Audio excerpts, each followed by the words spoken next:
Good evening, and welcome back. Tonight, we're exploring one of the most unusual and debated ideas in the world of alternative history, the so-called Tartarian Empire. What was Tartaria supposed to be? Was it a forgotten civilization that once spanned continents? Or is it a story built from misread maps and old architecture? And why has this idea captured the imagination of so many people today? In this story, we'll look at the origins of the Tartarian theory, the claims of advanced technology and grand architecture, and the historical evidence that is often used to support or challenge it. Along the way, we'll see how myths and mysteries can grow when history leaves gaps, and why some people believe entire civilizations have been erased from the record. As always, I'd love to know where in the world are you listening from, and what time is it for you? Whether you're here to relax, to drift towards sleep, or to simply hear a curious story from the edges of history, I'm glad you're with me. Now, let's begin.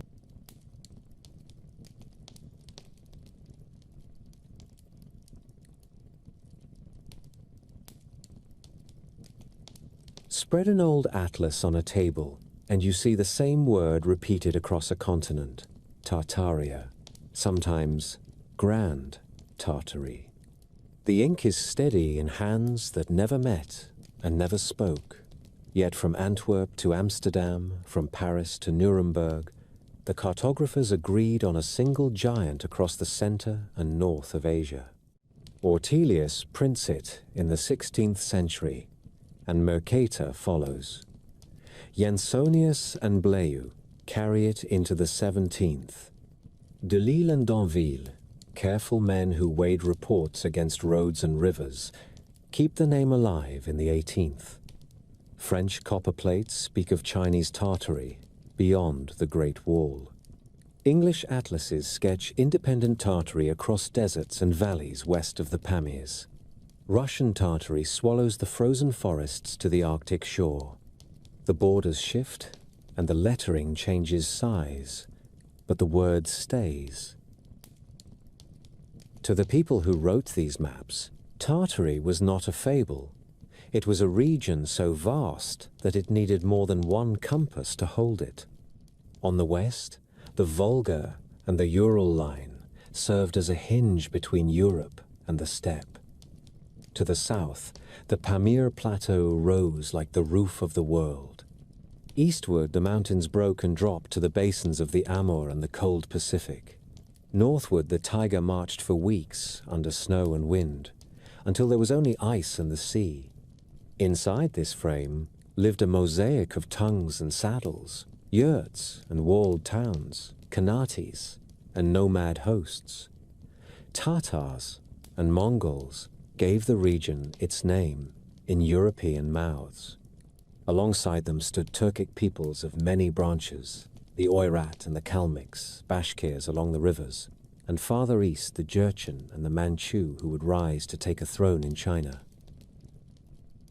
The maps are a chorus, but travelers and envoys add the low drum beat beneath it. A papal messenger in the 13th century learns to count the days by hoofbeats and winter suns, and writes of Tatar tents that fold and lift like sails. A Persian geographer lists the rivers that fall from the Altai and carry timber and furs to markets he himself will never see. Later, a Russian frontiersman scratches a report to a governor in Tobolsk about a fort on a bend of the Irtysh and the tribute gathered there in sable and silver. A Jesuit in Beijing copies hearsay about the lands beyond the passes, measuring belief by the weight of the informant rather than the length of the road. None of these voices claims that Tartary is a single crown with a single law. They speak instead of breadth and of power that moves, a geography of rule as much as of soil. The land itself taught its lessons. Horses mattered because grass was the first currency. Rivers mattered because they bent to the north and the west and made highways of water when the ground turned to mire. The steppe made armies possible in a season, and scattered them in another. Towns rose where caravan tracks met a ford or a spring, and some became cities with brick walls and watchtowers and a pride that could last through 3 generations of men.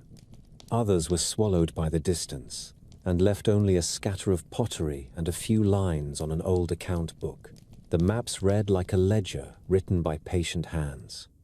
Here a desert scrawled in Latin where the sand did not keep names. There a chain of forts with dates beside them, each a nail set by a state testing how far its fist could reach. Tartary on the page reflects a habit of mind in early modern Europe. The word gathered many lands and peoples under a single canopy because the men doing the gathering stood far away. They did not lie. They simplified. They used a cover term for what they could not yet divide cleanly. The same habit put Cathay where later atlases would write China, and it left blank swaths where rumor outpaced proof. In its way, Tartary was honest about ignorance. It said this is a great place with many rulers and many riders. It said we have not finished the counting. You can read the political weather in the cartouches and the captions. When the Qing expand past the line of stone that we call the Great Wall, the eastern third of the region is tagged as Chinese Tartary, a phrase that signals submission at a distance. When Street, Petersburg pushes garrisons east of the Urals, the northern half darkens under the color given to the Russian Empire, though the ink outruns the census by years. The Middle Belt, the old heart of camps and shifting banners, sits under names like Turkestan in some maps and independent Tartary in others. The cartographer is making a promise with that word. He is telling the reader that there are princes here who answer to no distant capital, that the steppe will not be swallowed in a single bite. There is a human scale hidden in these grand labels. Think of a family that breaks winter in a timber house along the Tobol and rides out in spring with a herd that is their dowry and their bank. Think of a scribe in Bukhara who copies a travel license by lamplight and stamps it with a seal that binds a stranger to a road and an inn. Think of a Tatar envoy who rides to Moscow with 10 men at his back and 2 hawks on his fist, and of the boy who holds the bridles and tries not to stare at the stone churches.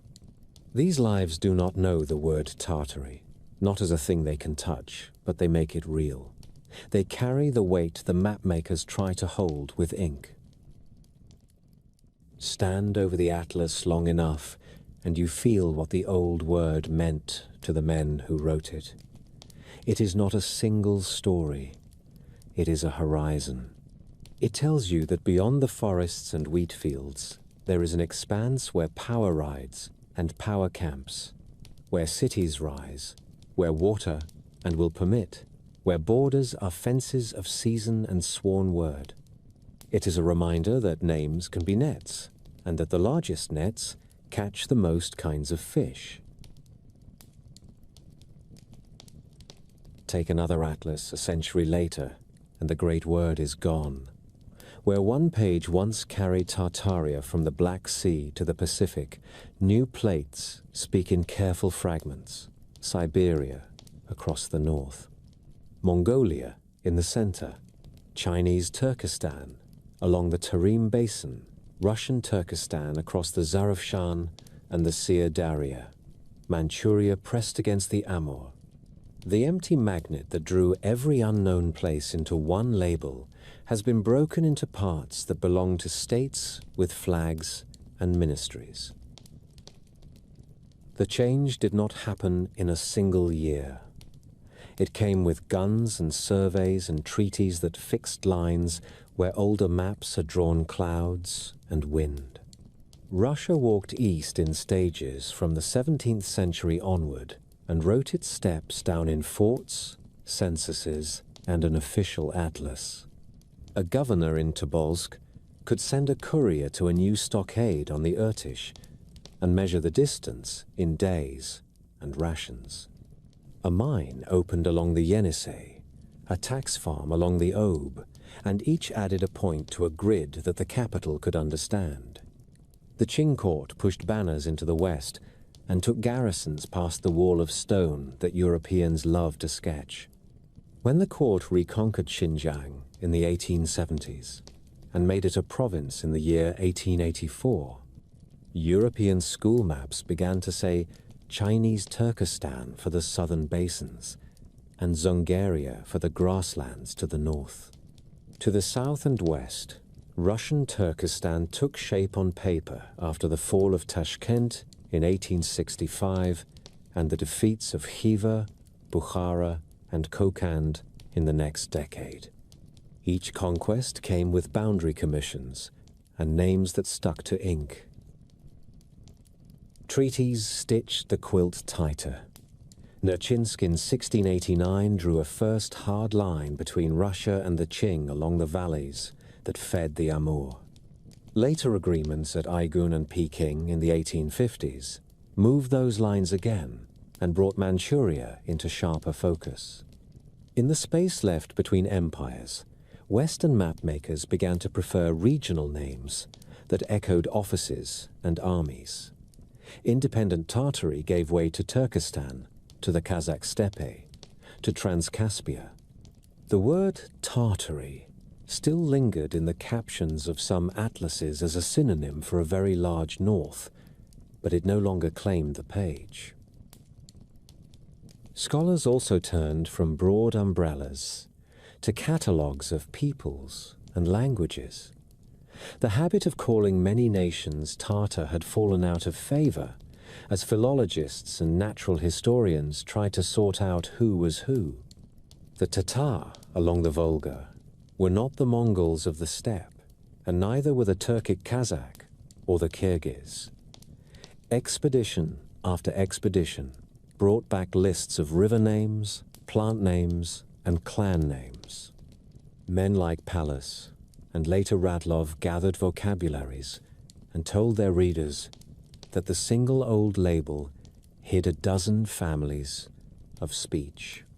Travelers like Semenov and Przewalski wrote about valleys and passes with their local names recorded as best they could hear them. The more details filled the page, the less use there was for Tartary as a bucket for the unknown. Print shops tell a quieter part of the story. Copper plates are expensive to cut and cheaper to revise. You can imagine a workshop in Paris where an engraver smooths a patch of sky above the Pamirs and cuts new letters for Turkestan. In Leipzig, a printer replaces a plate that once read Grand Tartary with a plate that lets Russia breathe farther east. In London, a publisher of school atlases writes new lessons for the year, and a teacher tells a room of children that Tartary is an old term, a word their grandparents might have used, but that now we know better. By the end of the 19th century, even the encyclopedias that once included Tartary begin to describe it as an obsolete European name for a vast region now divided among the Russian Empire, China, and the Khanate that have been turned into protectorates. A door closes with the politeness of reference. Power prefers names it can administer. Tartary was useful to men who stood far off and needed a single brush to paint a horizon. It became less useful the moment states could tax and police and conscript across that horizon. On a Russian military map, the Irtish is not a frontier of rumor, but a chain of posts. On a Qing gazetteer, the oases around Turfan are not part of a nameless belt, but districts with magistrates who answer to a yamen. Labels change as sovereignty hardens. The old word had gathered an ocean. The new word spoke to offices and roads. There is no single decree that banished Tartary from the page. The banishment came by attrition, by 1,000 small acts of precision, and by the vanity of empires that wanted the world to wear their terms. Writers in Petersburg and Beijing did not whisper that they were wiping a name from history. They simply wrote what their rulers needed them to write. Surveyors drew what their chains let them draw. Editors favored the language that matched the latest reports. The result, taken together, looks like intent, even if each step felt like routine. Stand again at the table and put the older atlas beside the newer one. The older plate shows a giant word with rivers coursing under it like veins. The newer plate is more crowded. It is also more confident. Tartary has been broken into places a clerk can reach. If you never knew the old map, the new one seems complete. If you knew the old word, you feel a loss. Names do not only record the world, they teach us how to see it. Remove a name, and you change the story people tell themselves about a place. A man who spends his life in archives can track this fading more clearly than most. He will find a Jesuit letter that speaks of Chinese Tartary with the calm of common usage. He will find a British Gazette that uses Turkestan as if it had always been there. He will find a Russian decree that reorganizes a steppe into a governor-generalship and gives it a new title that fits a file. He will notice that by 1900, the same presses that once put Tartary in grand capitals now save the word for footnotes and historical curiosities. He will notice that school children stop hearing it. The chain that connects map to memory breaks not with a snap, but with the slow wear of a rope under load. There is a lesson here that does not require any theory. When states arrive, they carve the world into terms that suit their habits. When scholars gain more facts, they retire old umbrellas. That is the plain account. Yet even if you accept that account, the hush around the old name still feels heavy. The country that once stretched across the imagination of early modern Europe is now a set of provinces and protectorates that speak in many voices. The vastness remains. The word does not. Picture the approach from the open grass into a city that knows how to gather light. The walls are brick the color of baked earth, but their crowns catch the sun in glazed tiles, blues and greens that look like a river turned to stone. The first gate is not only a door. It is a promise that the world inside has been weighed and measured and given order. Above it rises a tower with a ribbed dome that holds the sky like a cupped hand.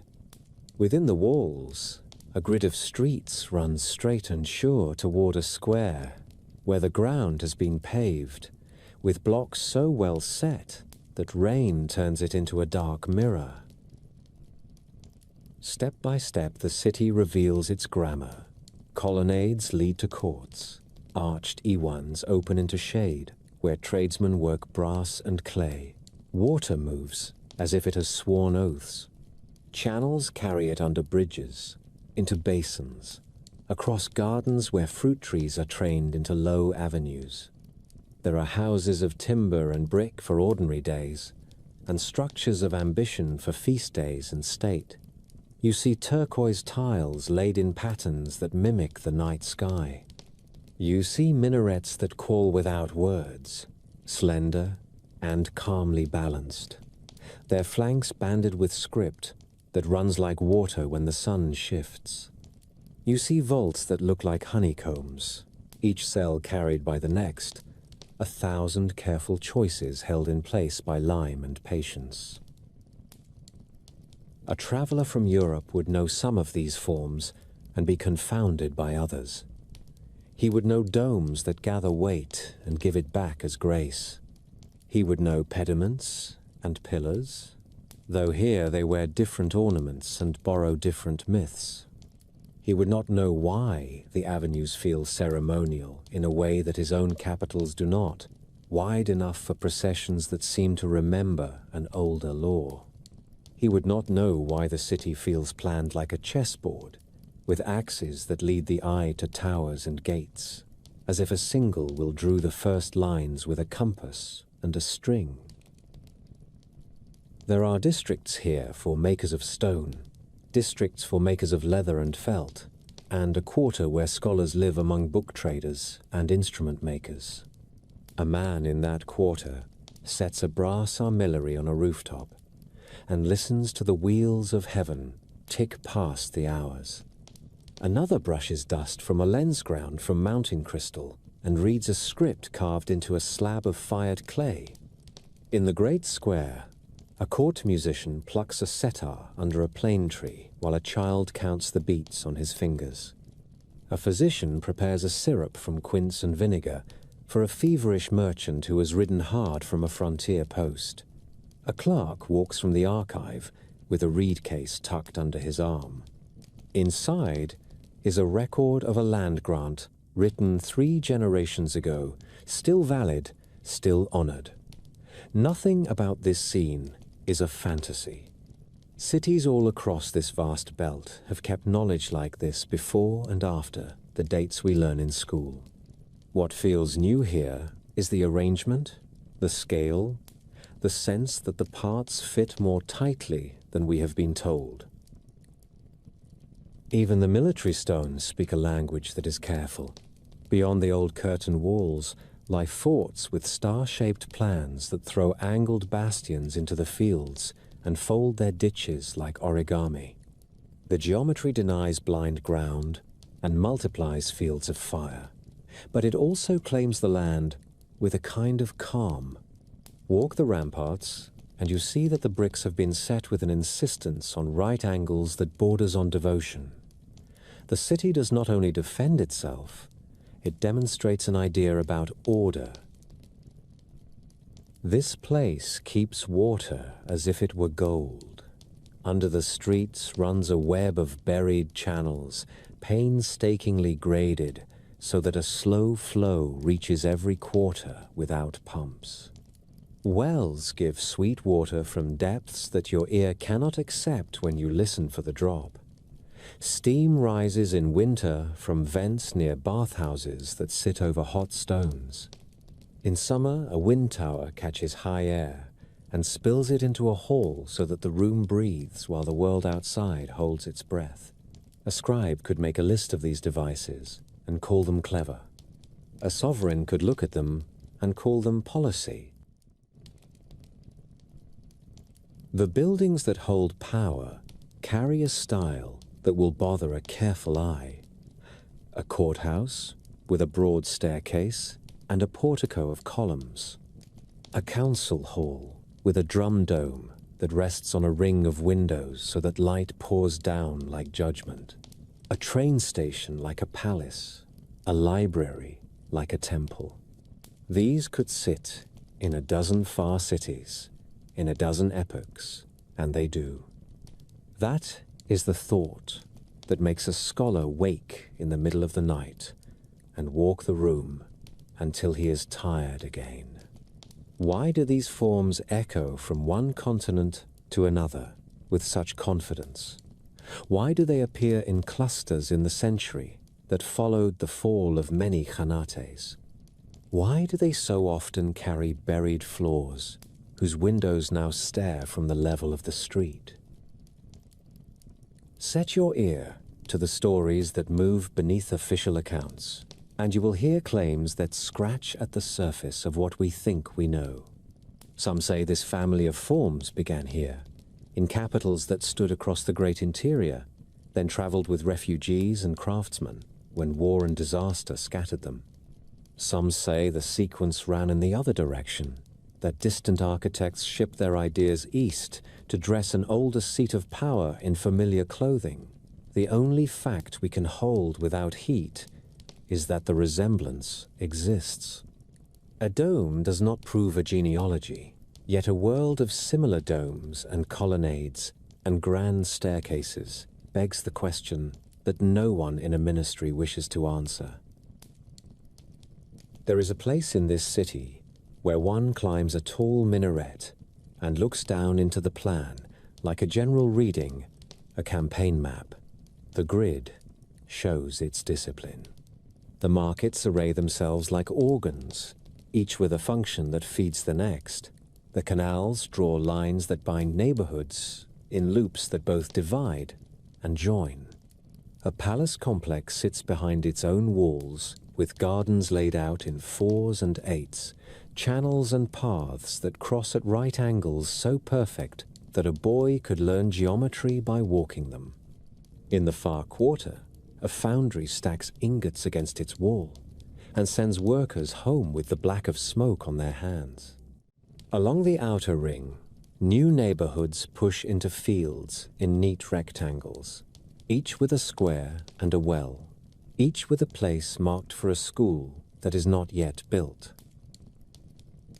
You do not need faith to be moved by such a place. You need patience and a willingness to admit that our categories are smaller than the lives that filled them. This city would have left records in stone, even if no one ever wrote its name on a map. It would have taught its neighbors by example, even if no envoy ever carried a treaty home. Perhaps this is the truer measure of a capital. It persuades without speeches, it instructs without lectures, it endures in fragments and patterns that later ages cannot quite explain. At dawn, the city wakes like a careful machine.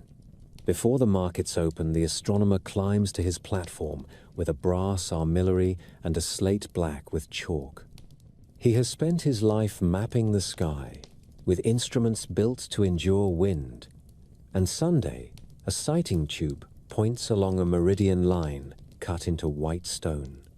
A mural arc marked with degrees and minutes rises from the floor of a courtyard and bites into the earth like the rib of a buried wheel.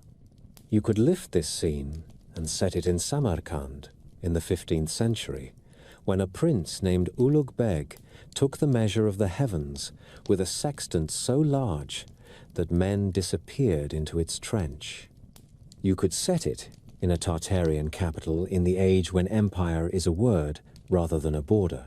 The work is the same: measure, record, compare.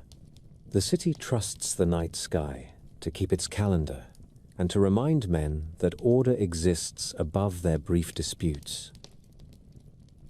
The wonder begins with water. In this country, water is wealth, and the Tartarian engineer treats it with the discipline of a banker. Beneath the streets runs a web of galleries that never see the Sunday. The galleries slope so gently that you would not sense the fall with your feet.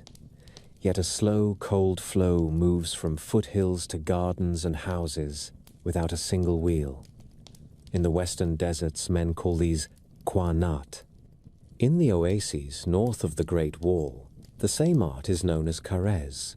A shaft opens every 100 paces to let the diggers breathe and to lift spoil, and each shaft is capped and sealed when the work is done. The city drinks from darkness. It grows orchards that gleam even in the month when the wind comes harsh from the mountains. A child learns to drop a pebble and count the seconds to hear it strike the water far below, and the number is a kind of prayer. Where water rests, ice may be kept. The ice house looks like a cone of mud brick from far away, but inside its walls the air moves in a pattern handed down through many winters. Thick walls baked hard by sun keep heat out by day and give it back to the night. The floor drops to a pit lined with waterproof mortar. In the season when mountain streams run coldest, men bring ice by cart and pack it here in layers of straw. A wind tower catches a high breath and spills it into the chamber so that the air inside flows like a slow river. In summer, the wealthy take ice and eat it with sour cherry and quince. In drought, the city uses the ice house to preserve medicines and to ease fever. The trick is not magic. It is patience and geometry and memory. The same answer appears in lands far to the west and far to the east, which is how civilizations speak to each other without a word. Above ground, the city breathes through stone. A builder stands in a courtyard and watches a cloth flutter at the mouth of a tall channel. The wind tower has caught a clean stream from above the roofs and sent it down into the rooms below. As the air descends, it drops its heat into pools and polished floors, then rises through the other side of the house and carries the day's burden away with it. A merchant who has crossed many provinces remarks that the tower makes a northern house feel like a house by the sea. He is told that the trick is old and cheap, and that the poorest home can have a small tower built against a wall. The city is full of such devices that show no pride and work without praise. In the squares, fountains lift water without smoke or wheel. The force comes from height rather than fire. A cistern on a terrace feeds a pipe below, and because a column of water does not want to be less high on one end than the other, the fountain throws a clear stream into the basin and mocks gravity as if it were a negotiable agreement. In a palace courtyard, a long channel runs level as a rule from one pool to another, and the sound it makes is a metronome for officials who walk slowly and talk of law. In the public baths, water is heated on stones and drawn through marble rooms by pressure and head. The baths are not a luxury. They are a public health. When plague and cholera come to other towns, this city endures with fewer dead, and the reason lies in brick and habit rather than in prayers. Not all invention is gentle. Beyond the walls stands a fort that looks like a star traced on the earth. The plan denies blind angles and stretches bastions like open hands to catch any enemy who tries the ditch. The art of such forts crossed seas on the tongues of engineers who owed their training to Italian treatises and to German masters. Yet the men who laid these angles here have absorbed the lessons and written them in a new accent. The lines meet at measures that echo a city plan. The fort is not only an instrument of war, it is a statement that power thinks mathematically. From the parapet, you can see the streets draw long, straight threads through the fabric of houses. You can see the water channels gleam like laid silver. You can see the domes of temples and libraries pull the eye to where authority wishes it to rest. There is a quarter where makers of instruments work in quiet. Brass astrolabes lie on a felt cloth, each face engraved with latticework, and script so fine that it seems to float. A giant quadrant rests against a wall, its edge notched at degrees and minutes, its plumb line black with oil from 100 hands. A clockmaker has built a water clock that counts the watches of the night with bowls and drips, and a song that can be heard across a courtyard. In a pavilion, a scholar reads from a book of automata that traveled here on a caravan from the lands between the Tigris and the sea, and he sketches his own contrivances with a reed pen. A door that opens when a jar is filled, a bird that sings when the shadow touches a brass pin at noon. Most are toys, some are beginnings. A royal library holds the true wealth. The catalogue runs to thousands of volumes and is written in a hand so precise that a scribe could set the leaves in darkness and still know which shelf to reach. There is a bay where the instruments and tables of the sky are kept. There is a bay for anatomy, and a bay for plants, and a bay for the laws of water. There are chronicles of steppe wars and of treaties at river fords. There are translations from Chinese and Arabic and Persian and Turkic. There are poems about winter and about the way a horse learns the shape of its rider. A young copyist spends a year on a single book and learns every page by heart. In the evenings, the master of the library tells his apprentices that a shelf is a republic and that a good catalogue is a constitution. He says that a lost index is a civil war, and smiles as the boys groan. At night, the city glows.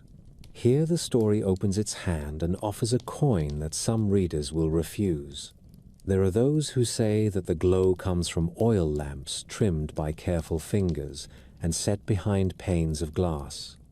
There are those who say that the light rises from small devices set into walls that do not smoke and do not flicker, fed by wires that vanish into brick. A traveler from a far century would speak of galvanic cells and of current, and he would widen his eyes at the sight of a row of lamps that hold a steady white like winter moon. He would look up at a tall tower with ribs like lute strings and a crown made of rings, and he would say that the air hums like a hive. He would ask where the power plant stands, and would be told that the city has no such plant, and that a current can be drawn from the sky if a man understands the language of copper and stone. The engineer who says these words might be a magician. He might be a liar. He might be an ancestor of a science that will one day move along wires strung from pole to pole. The city does not insist on being believed.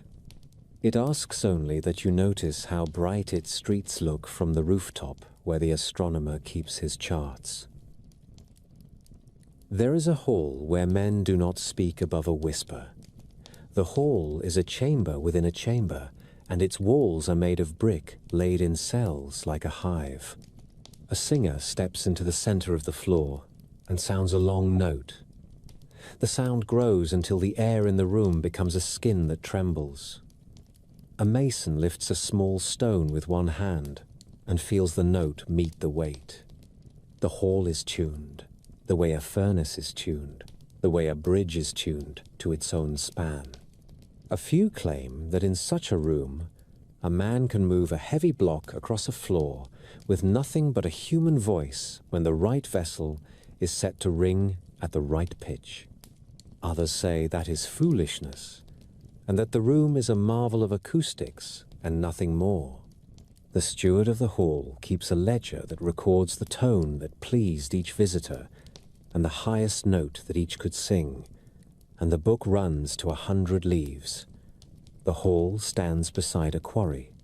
The quarry supplies dressed stone for a new temple, whose dome will float like a cloud when the scaffolding is pulled. The empire is a patient accountant of distance. Relay posts stand along the main roads, each a day apart, by a good horse. At every post there is fodder and a well and a clerk with a seal. A message can run from a mountain to a coastal port in the time it takes a man to suffer 2 sunrises if the riders change without delay. War made this system possible when Khans needed to move orders with the speed of weather. Peace uses it to carry letters between cousins and to summon physicians to a distant village. The clerk who stamps the leather satchel with his seal takes pride in a clean strap and a team that can throw a shoe and replace it while the pot boils. Materials reveal the mind that uses them. The city builds with fired brick because the river gives clay that hardens true, and because brick keeps its temper in the cold. The faces of public buildings wear glazed tile in colors that stay clear through winters that split stone. Where marble is scarce, the masons use a fine limestone and bind it with a mortar that the old men say is mixed with a powder that a volcano gave up long before any man set eyes on it. The roofs are timber where markets run, and copper where the treasury stands. The iron that holds a lintel is set in lead, so that the metal can move through seasons without cracking the stone that shelters it. The doors of a palace swing on pins that seat in cups, lined with a polished wood that is fed oil and never squeals. You could call these matters trifles until you notice that a building raised by such choices outlasts a law by many years. A city like this breeds its own tools. The surveyor carries a staff marked in spans and a cross staff for sighting, and he knows the moods of rope and wood in every kind of weather. The builder keeps a case of molds for bricks that only he uses because he likes a bond that most men find troublesome, and he will not be argued with. The glassmaker spins a thread of glass from a gather, so even that a man cannot see where it narrows, and from this thread he draws a ruler that will not swell in the monsoon and will not shrink in frost. A scholar writes the standard for weights and measures in the clear hand of a lawgiver and hangs a copy in the market. A merchant is fined for shaving weight and hates the man who fined him but returns the next day to buy more grain because trust is cheaper than suspicion. Every craft leaves a story. In the arsenal, a master gunsmith tests a barrel by peering at a candle through its bore and listening to the ring of the metal. In the foundry, a bell is cast for a temple, and the men who lift it pray not to be crushed and love their work. In the apothecary, a woman uses willow bark for pain and seeds soaked overnight for a child who cannot sleep. In the school, a teacher draws a triangle and writes the ratios for its sides, and a boy understands for the first time that a number can be a kind of compass. In the festival square, children watch a fountain throw a plume of water into the air and decide that the world can be persuaded if you learn which words it wants to hear. The inventions of such a place do not belong to a single legend. They grow from need and from the willingness to look for patterns. If later ages tell stories about towers that drew light from the sky and halls where a voice moved stone, those stories may be embroidery on a real cloth. The cloth is water brought from distance without wheel. It is cool rooms in a summer that can kill. It is careful streets that keep their line when a crowd moves through them. It is a library that keeps a set of tables for the moon and does not lose them when a governor is replaced. A civilization deserves the name when it can teach a stranger how to live in its climate and under its laws without breaking his back or his faith. One night, the astronomer who began our morning stands again with his chalk and his chart. He looks down from the roof toward the heart of the city and then up toward a scattering of stars. He notes a rise of Mars against a familiar backdrop and mutters a date for the next conjunction. He could do this work in another empire and in another century. He does it here, in a city that has tamed water and heat and sound and distance, and so he feels less alone. The clock in the bathhouse keeps a steady drip. The wind tower whispers. The star climbs. The great hall kept a temperate light. Cloth stretched across high windows sifted the noon glare into a pale wash that left the lacquered floor with a soft sheen and picked out the gilt along a frieze of hunting scenes. Courtiers stood in two files, with hands folded and faces calm, while the ushers brought the envoys forward by rank. A chamberlain announced each party in a voice that carried without strain. From the west came men in fur-lined coats with blue sashes, and a letter sealed in red wax with a two-headed eagle impressed upon it. From the east came men in silk, with jade toggles at their belts, and a tablet of polished wood that bore 9 neatly brushed characters.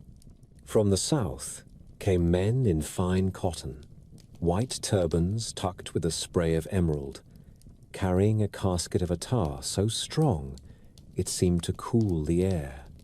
Between these columns of color walked clerks with reed cases and translators with the patient eyes of men who think in 2 tongues at once.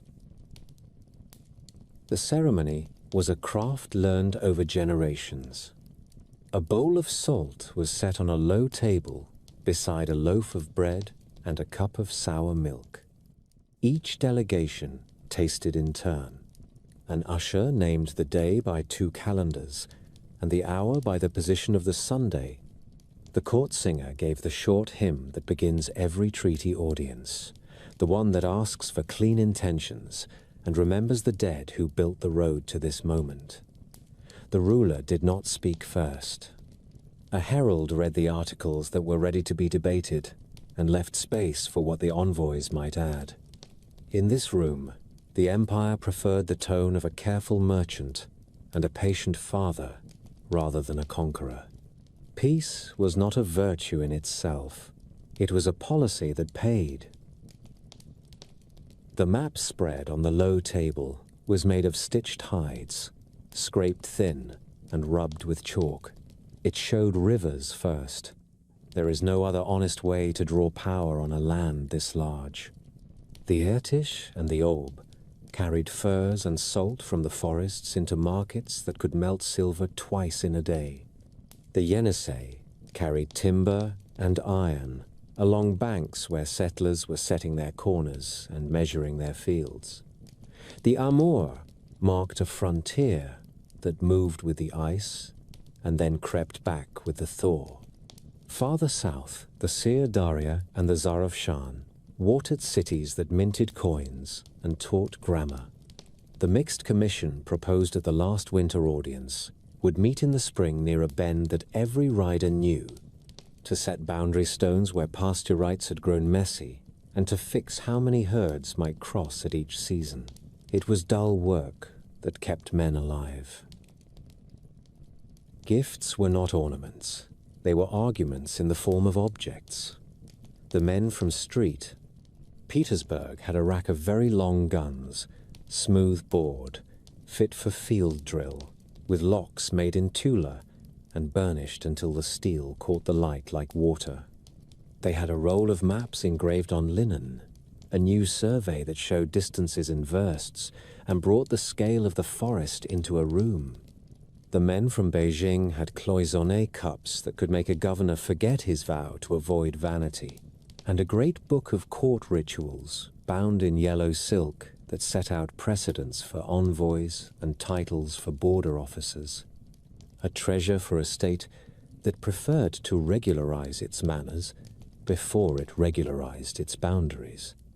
The men from Delhi brought carpets that kept the look of deep grass even in a dry season, and gold leaf for a dome repair that had waited through 2 budgets. The Tartarian court returned gifts that carried policy inside them, a chest of sable and ermine to seal a winter road, a set of astronomical tables corrected for the latitude of a Manchu garrison town, a letter of safe conduct in both Persian and Turkic for a merchant house that promised to move copper ingots from a mountain foundry to a port on the Caspian without bribing a single guard. Language was a trade of its own. Chancery Turkic carried much of the load, a clear and pliant prose that could take a legal clause or a poem without strain. For the Eastern embassies, the interpreters moved through Manchu and Chinese with ease and knew how to show respect with the choice of a courtesy word. For the Western letters, Russian served for the border business, and French sometimes crept in when men wished to flatter themselves that they were writing for the world. A Jesuit mathematician from Beijing sat in an alcove with his astrolabe and a slate, and helped convert one calendar to another when a date had to be fixed for a crossing or a council. A Tatar scribe from a Volga town wrote further copies in a hand that would still be legible in 100 years. The empire's influence did not live only in rooms and on paper. It traveled with craftsmen and with teachers who could turn a plan into a habit. In a fortress town on the Upper Irtish, a team of engineers from the capital showed a Russian officer how to rebuild a bastion so its flanks could not be enfiladed. They taught him why a glacis must be kept low and even, and how an extra foot of slope buys a year of safety.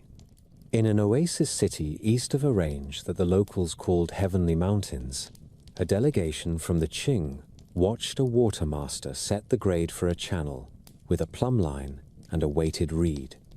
He spoke little and worked much, and by evening a dry grove had the promise of a steady trickle that would hold it through the hottest month.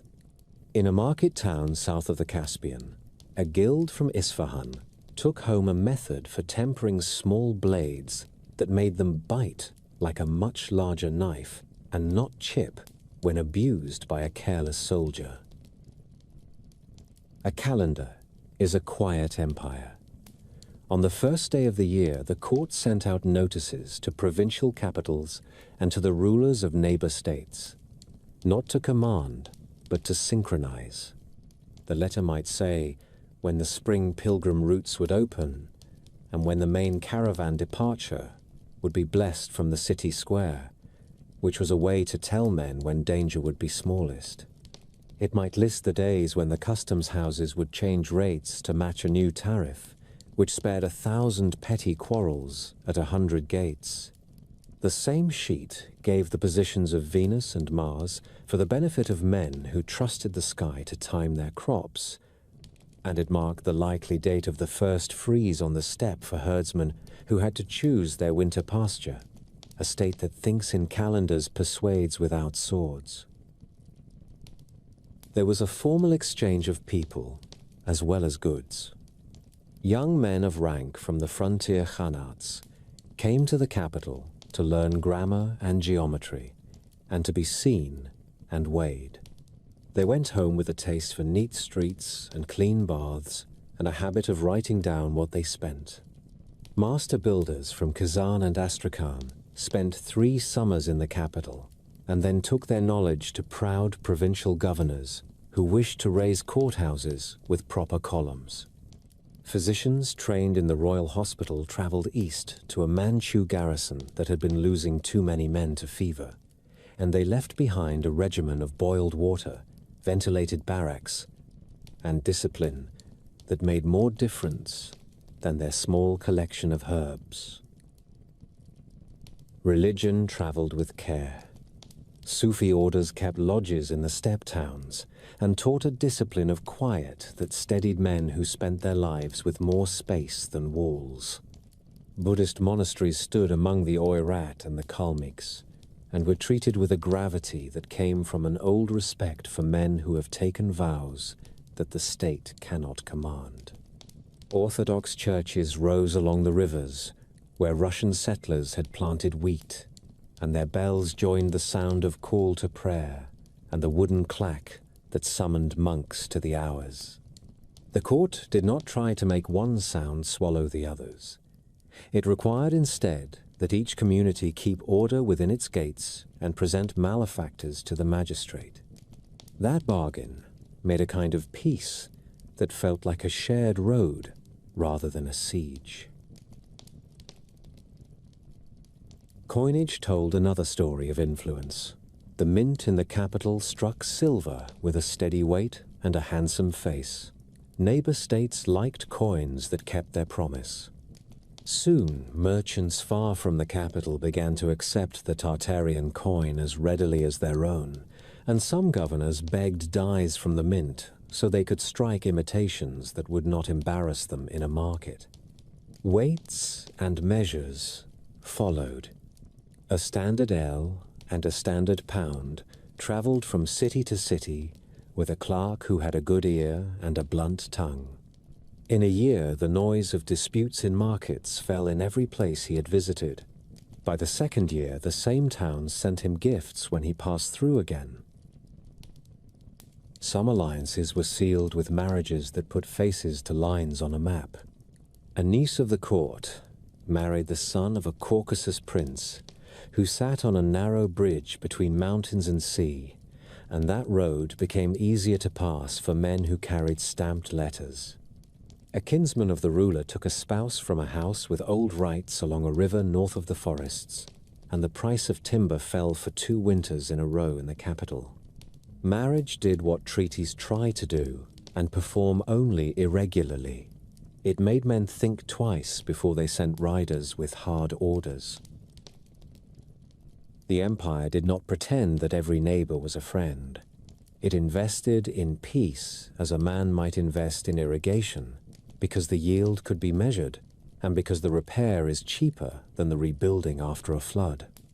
There were years when the court paid a subsidy to a border prince who drank too much, because his riders were a nuisance when sober and a hazard when broke.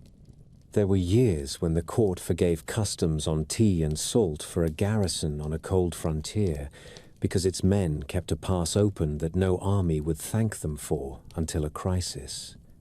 The policy did not make bards sing. It made ledgers clean. The habit of influence reached even the far courts that liked to think of themselves as self-born. In Vienna and Paris, architects argued about domes and columns without knowing that a mason in a city they could not place on a map had just repaired a drum with a method that would keep it from cracking through the worst frost. In Calcutta, officials praised a new road code that limited axle weights in the wet season, and never learned that the idea had been noted years earlier by a provincial judge who watched oxen sink to their bellies near a lake and wrote a memorandum no one thanked him for. Influence moved in the world the way a current moves in a deep river. You do not see it on the surface unless you look for the drift of leaves. When the audience ended, the envoys left with copies of the articles and a list of dates and places written in 3 scripts.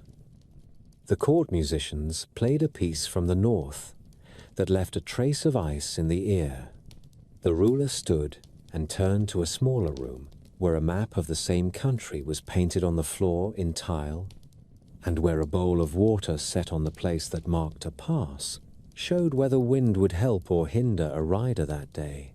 He touched the rim of the bowl and watched the slight ripple. Peace had been bought for another season.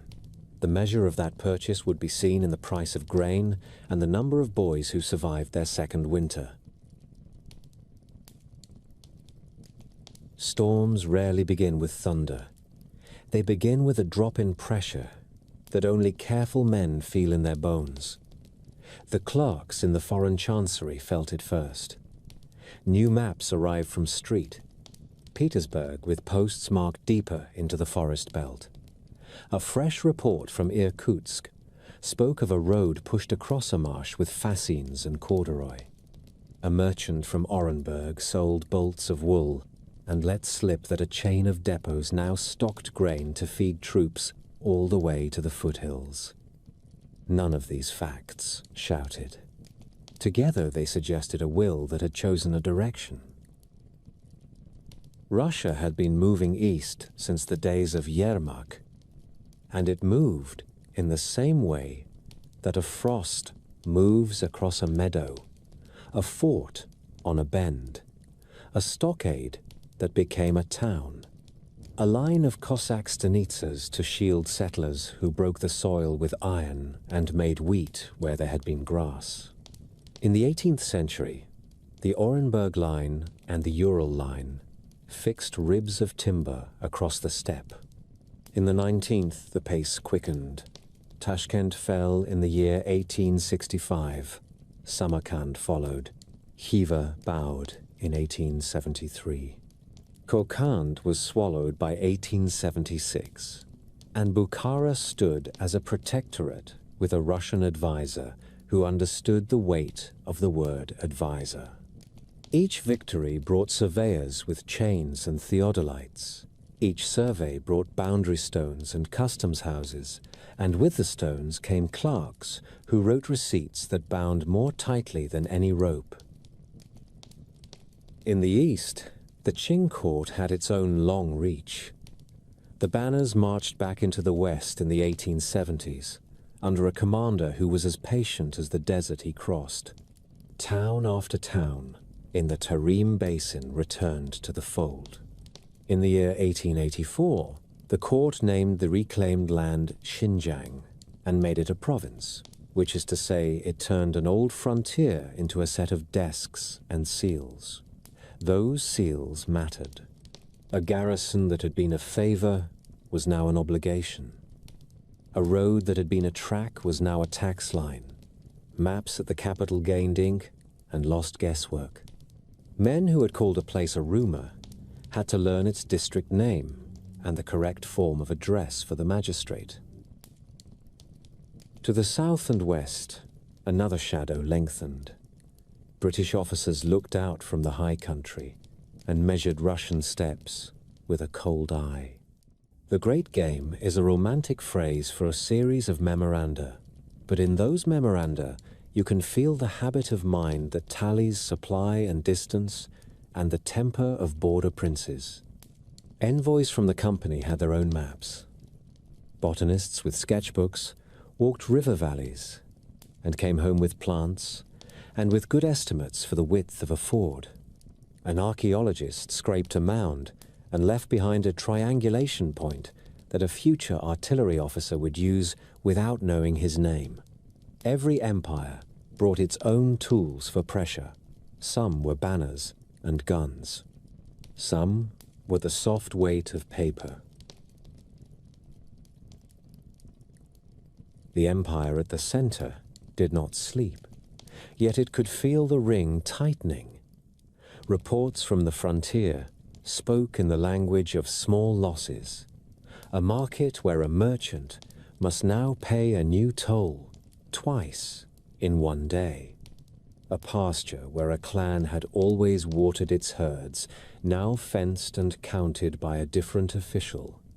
A caravan route that shifted 10 miles to the north because a new outpost made the older road not worth the argument.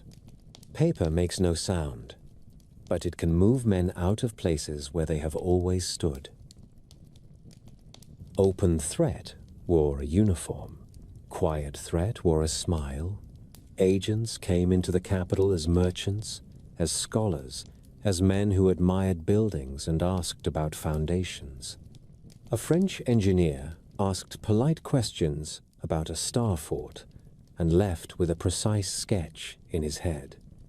A Russian priest found time for catechism and time for topography. A Manchu officer wrote a letter to a cousin in the east about a festival and about the schedule of the city watch. The empire answered in kind and placed its own men under other roofs, but the fact remained that its frontiers had to be held at many points by people who could be bribed or tired or simply outlived by a slow policy. Propaganda did its work without banners. A learned society in Europe began to publish monographs that sorted the peoples of the steppe into neat boxes. Tatar became a narrow word. Turkic peoples were catalogued by dialect and skull shape. The older habit of using one cover term for a large unknown fell out of fashion. In a German university, a student learned to say that Tartary was not a country, but a mistake. He said it with the pride of a man who has been given a new instrument. He wrote the same on a plate for a new atlas. A schoolmaster taught the children the same line the next winter. A generation later, the old word sounded like a superstition. Economy carried its own pressure. Rail joined the Russian heartland to the Forest Sea in segments through the last decade of the century. Telegraph lines ran ahead of it, like scouts.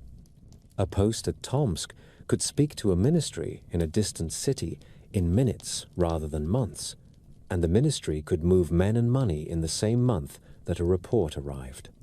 Time itself began to belong to the capitals that owned the wires.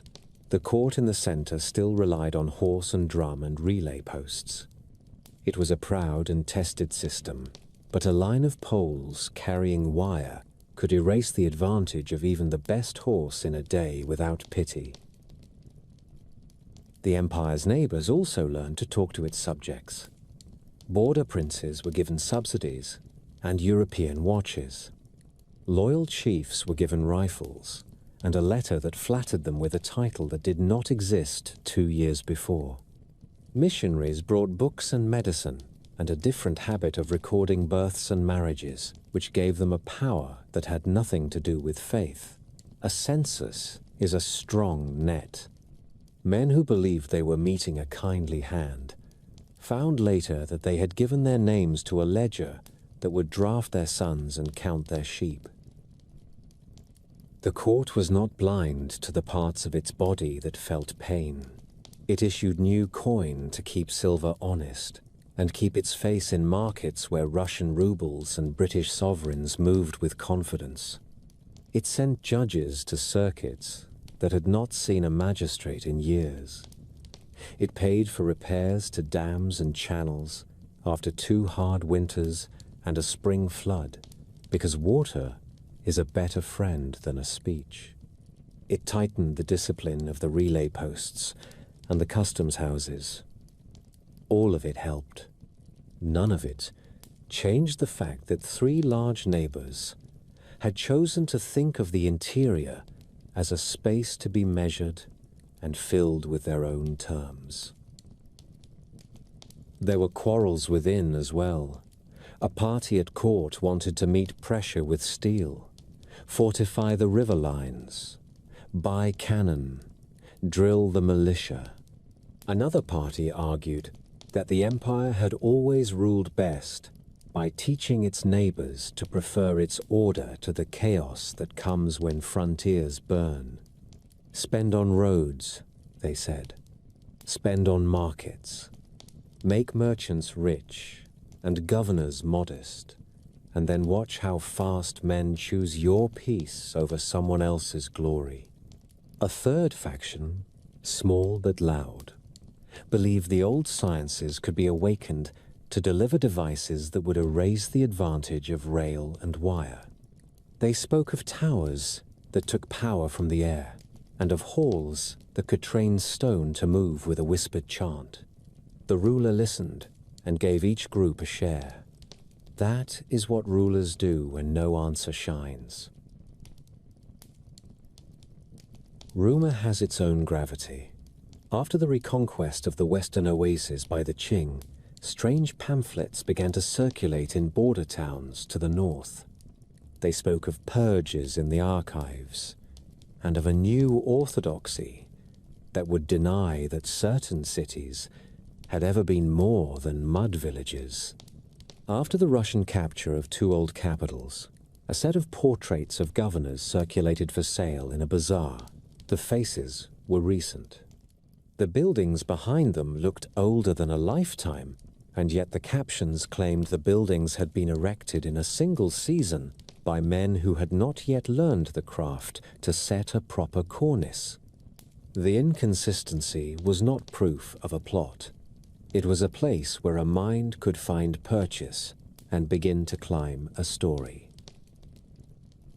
On the frontier, skirmishes came like summer storms. A patrol did not return. A herd was lifted. A customs clerk was found with his books burned and his body left where the road bends near a stand of poplar.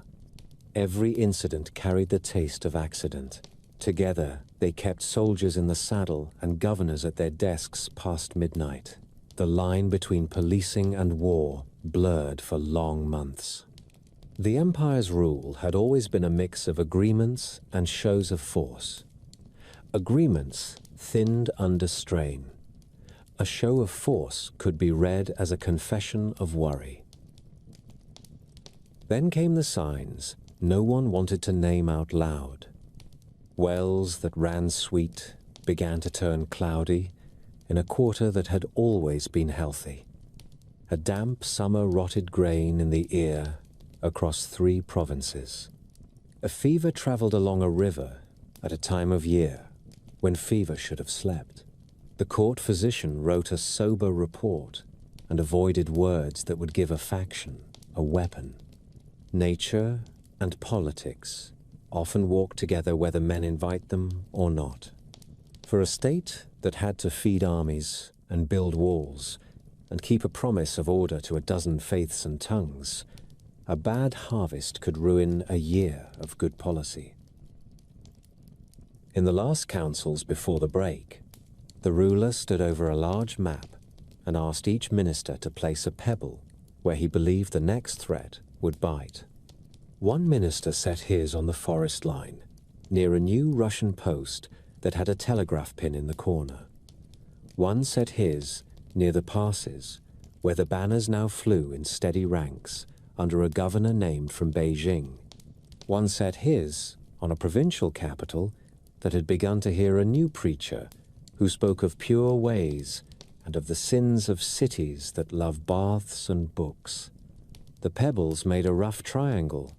The room felt smaller. Threats gathered with a patience that mimicked destiny. Conspiracy whispered in the cracks. It said that rivals coordinated more closely than the records would ever admit. It said that mapmakers and ministers in far cities had begun to speak of the interior with a new confidence that comes from possession, decided in advance.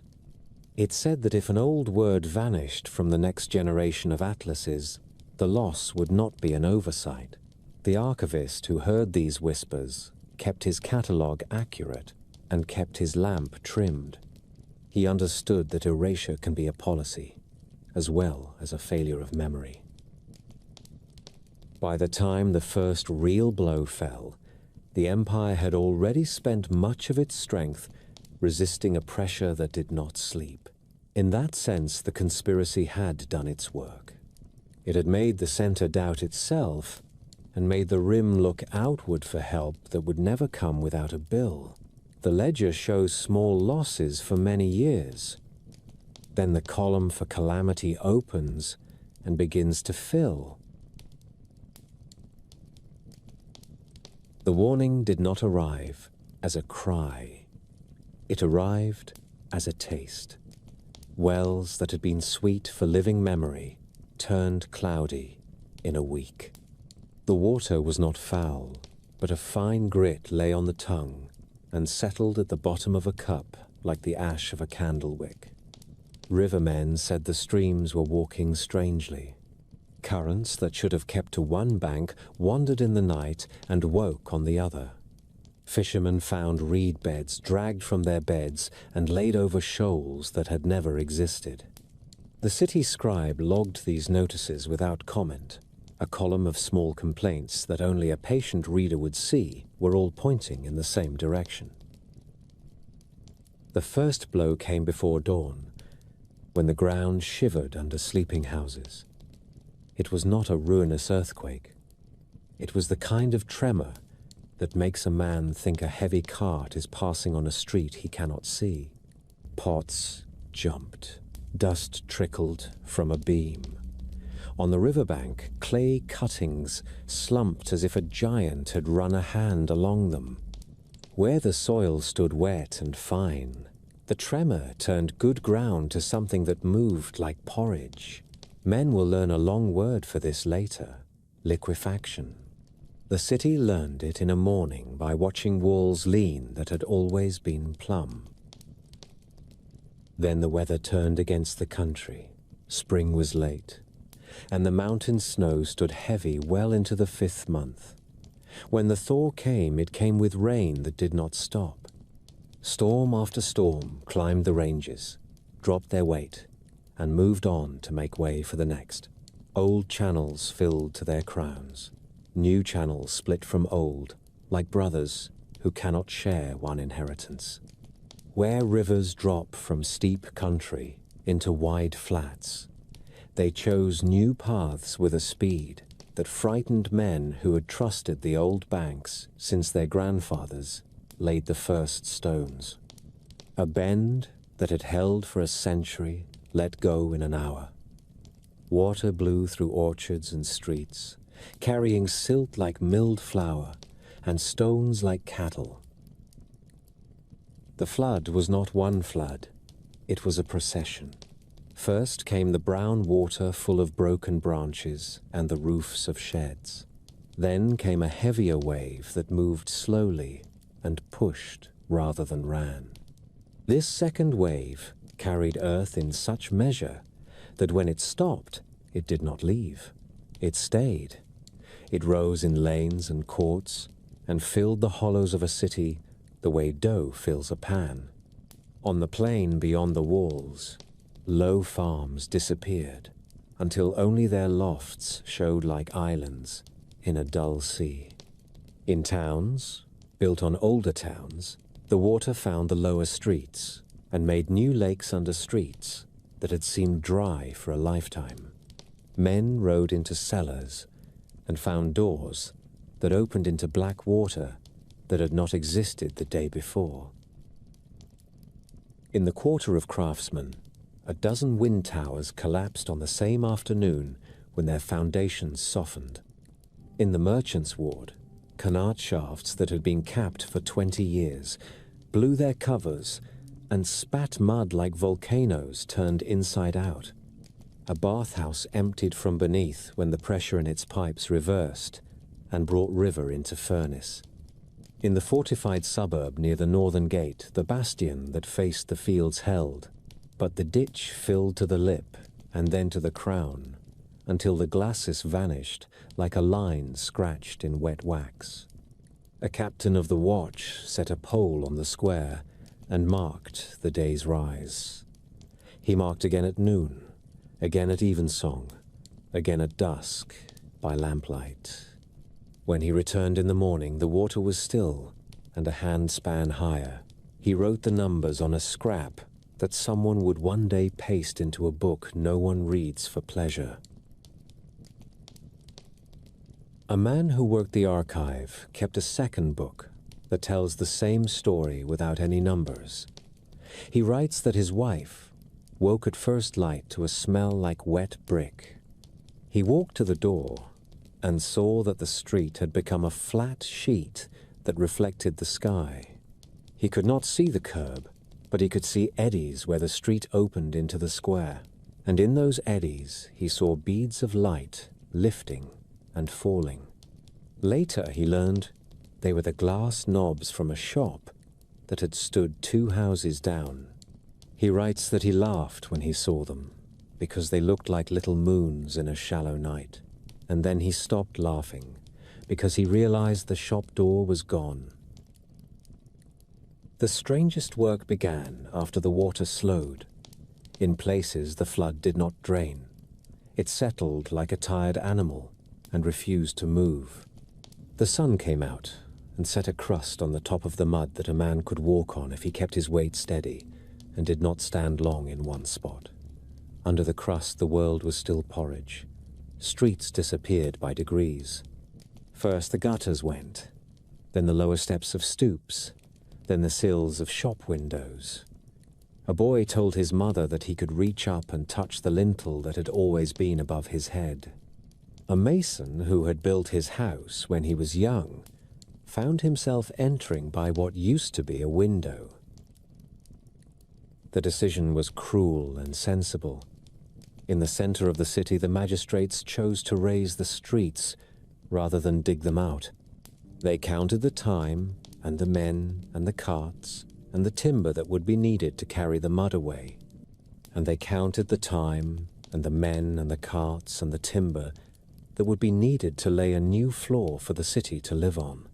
The second sum was smaller. Teams brought rubble from a quarry and filled the lanes. Carters hurried lime and gravel for hardening. The first floor of 100 houses became basement in a season. Half-height doors were bricked and turned into arches that opened into rooms no one now used. Windows that had looked into a street looked into a wall of packed earth. The city made a new ground and gave up the old. Beyond the walls, the countryside told the same story in a rougher hand. On Loess hills, the rain cut gullies as clean as if a knife had done it. Whole slopes slumped and ran. In the north, where the ground holds ice that never fully sleeps, a warm summer woke that old ice to rot and sent it sliding with the soil that covered it. Men who had dug peat for fuel watched their pits fill with a slow brown river with no source they could name. In narrow valleys, a strange wave came that moved like a herd and sounded like a smithy.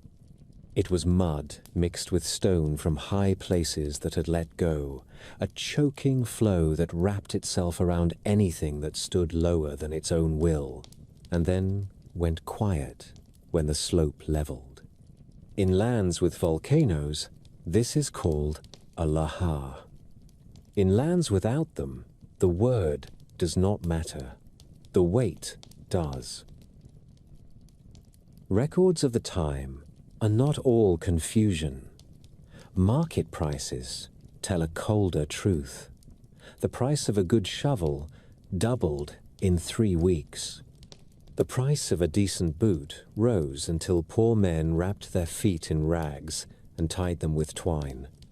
Lime for disinfecting wells sold out. Charcoal for kilns fetched a price that made men cut timber they would have spared in any other year.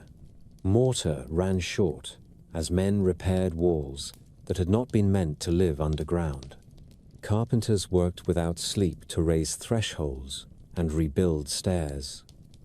The clerk who kept account for the city grain store noted that for 10 days, no cart from the south arrived on time. He wrote that the 7th day was quiet in a way that made him afraid. Public health held as long as the pumps held. When the pumps failed, fever walked the lanes. The bathhouses became hospitals. The schools became kitchens for the men who worked on the drains. There was no crime for a while, because there was nothing to steal and nowhere to run. Priests of every faith walked the lines where men filled baskets and passed them hand to hand. A judge spent a day at the north gate handing out soap and vinegar and telling men to clean their hands before they ate. He did not know if it would help, but he knew that it would not hurt, and that a judge who speaks on a gate steadies people who are tired and want to hear a voice that does not shake. Not all cities made the same choice. Some tried to cut their way back to the old level. They dug until a wall collapsed and killed 10 men in a minute.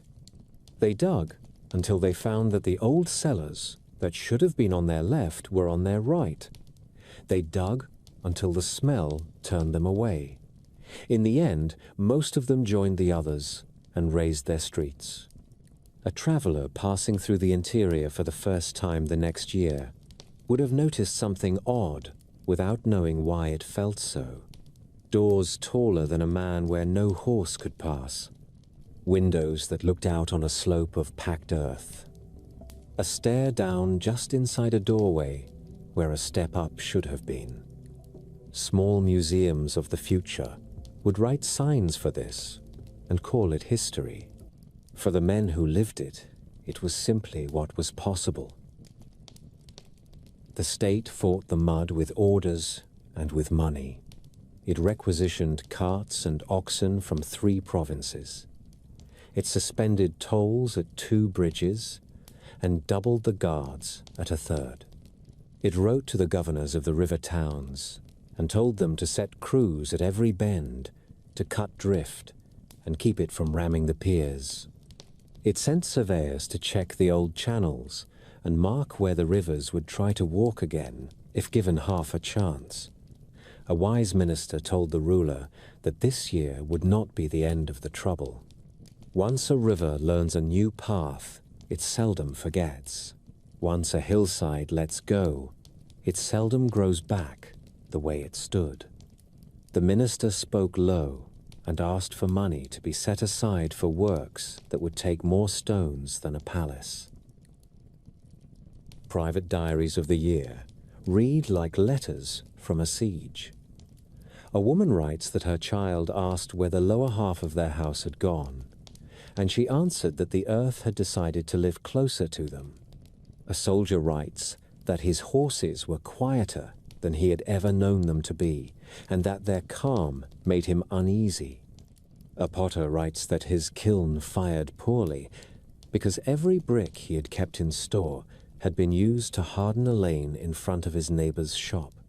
A priest writes that the bells sounded different because the air above the square stood heavier and then crosses out the line because it is foolishness and leaves it because it is true to him. In a year that should have been remembered for politics, the weather stole the story. The empire had enemies on its borders and debates in its halls. Yet for months, every council began with a report on silt depths and watermarks. Men who should have counted spears counted spades. Men who should have studied the mood of princes studied the mood of the river. The catastrophe did not carry fire or banners. It carried weight. It pressed down on a civilization that had trusted its drains and its walls and found both too slight. When at last the sky cleared and the rivers drew back into paths that were now new, the country looked like a man who has shaved his beard with a dull knife, cut, raw, tender. The cities breathed on their new floors. The countryside buried what it could not name and returned to fields that did not match the memory of any map. The empire was still standing. It was also lower by a measure that no surveyor could record. The next push from any direction would find it less sure of its footing. When the mud settled, the state looked sound on paper and hollow underfoot. Councils met, orders went out, crews labored in streets that were now 1 story higher, but the ledger kept a cold account. Revenues slipped as fields lay drowned beneath a crust of clay and gravel. Garrison lists showed full strength, while the horses stood ribbed and the men coughed through the night. The relay posts still changed mounts on the hour, yet a message took longer to cross the provinces than it had a year before, because a dozen short detours add up to a long road. The empire had not fallen. It had lost the habit of ease that keeps a realm from hearing every small sound as a threat. Pressure answered at once. From the west, columns in greatcoats moved with a discipline that weather could not break. They came by stages to the same old bends in the same old rivers, and found that the ditches of the outer forts had become ponds, and that the slopes of the glacis had softened into slides. Engineers in blue measured angles with a care that honored the men who built the works, and then set batteries where the clay would not slip. They did not need a storm. They needed time and a steady ration. A town that had resisted a siege in a better decade now came to terms at the end of a week.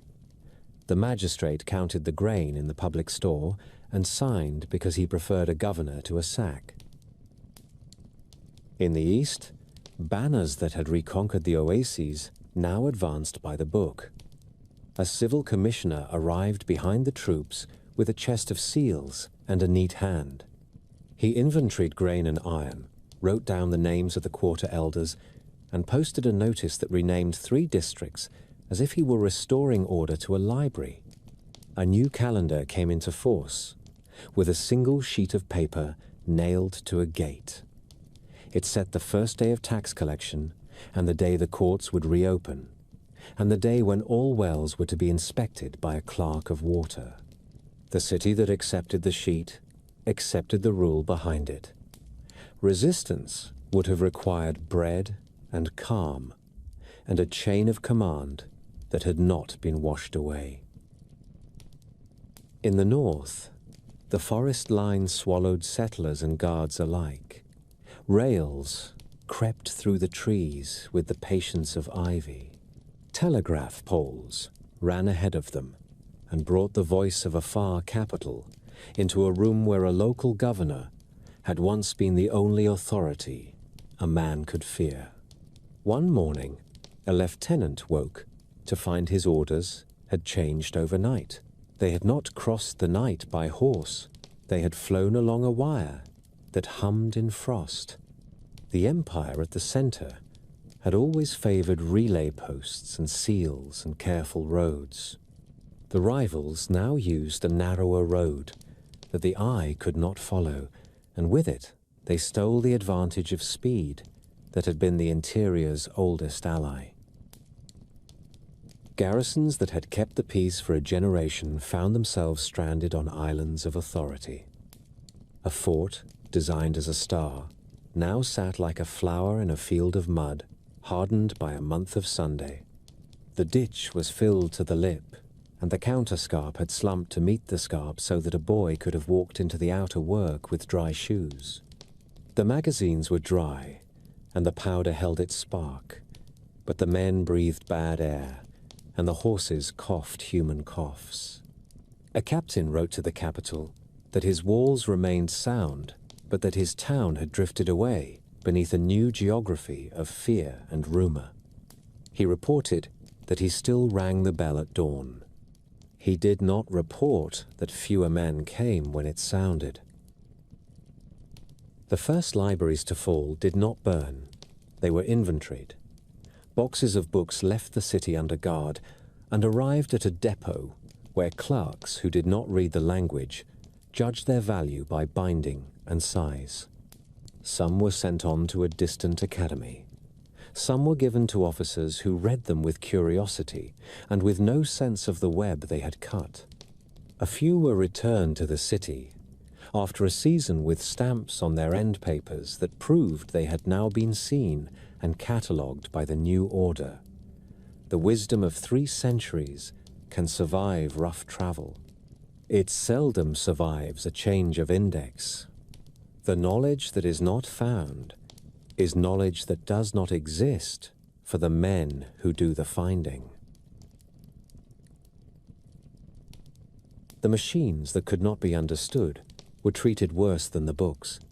A tower of ribs and rings that had once hummed gently at night stood in a public square under guard. It had worked even after the flood, pulling a faint glow into lamps on a colonnade when oil was scarce and the wind would not come to the towers.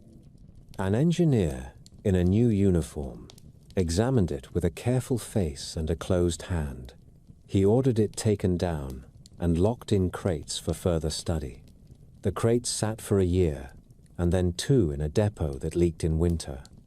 A clerk, asked later, said the contents had rusted and that the space was needed for uniforms. He spoke the truth as he understood it. A city lost the use of a device that had been common in its streets, and lost the memory that such a thing had once been ordinary. Refugees moved in narrow files along the new roads of packed earth. Families set their household on 2 carts and tied the young to ropes that ran from front to back, because a tired child will step aside and sit in the dust and be forgotten and die within the hour. Herdsmen drove their stock around flooded hollows and watched their count shrink by a handful each day to wolves and to theft and to luck. In a pass between chalk hills, a string of carts that had left the city at dusk met a column of troops that had not yet been granted entry.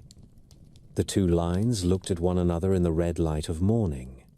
The soldiers parted and let the carts pass through, because hunger is contagious, and because men who have not yet taken a town understand fragile grace. The court did not collapse. It thinned. Ministers who had argued policy for a decade found that they now argued over wagons and spades.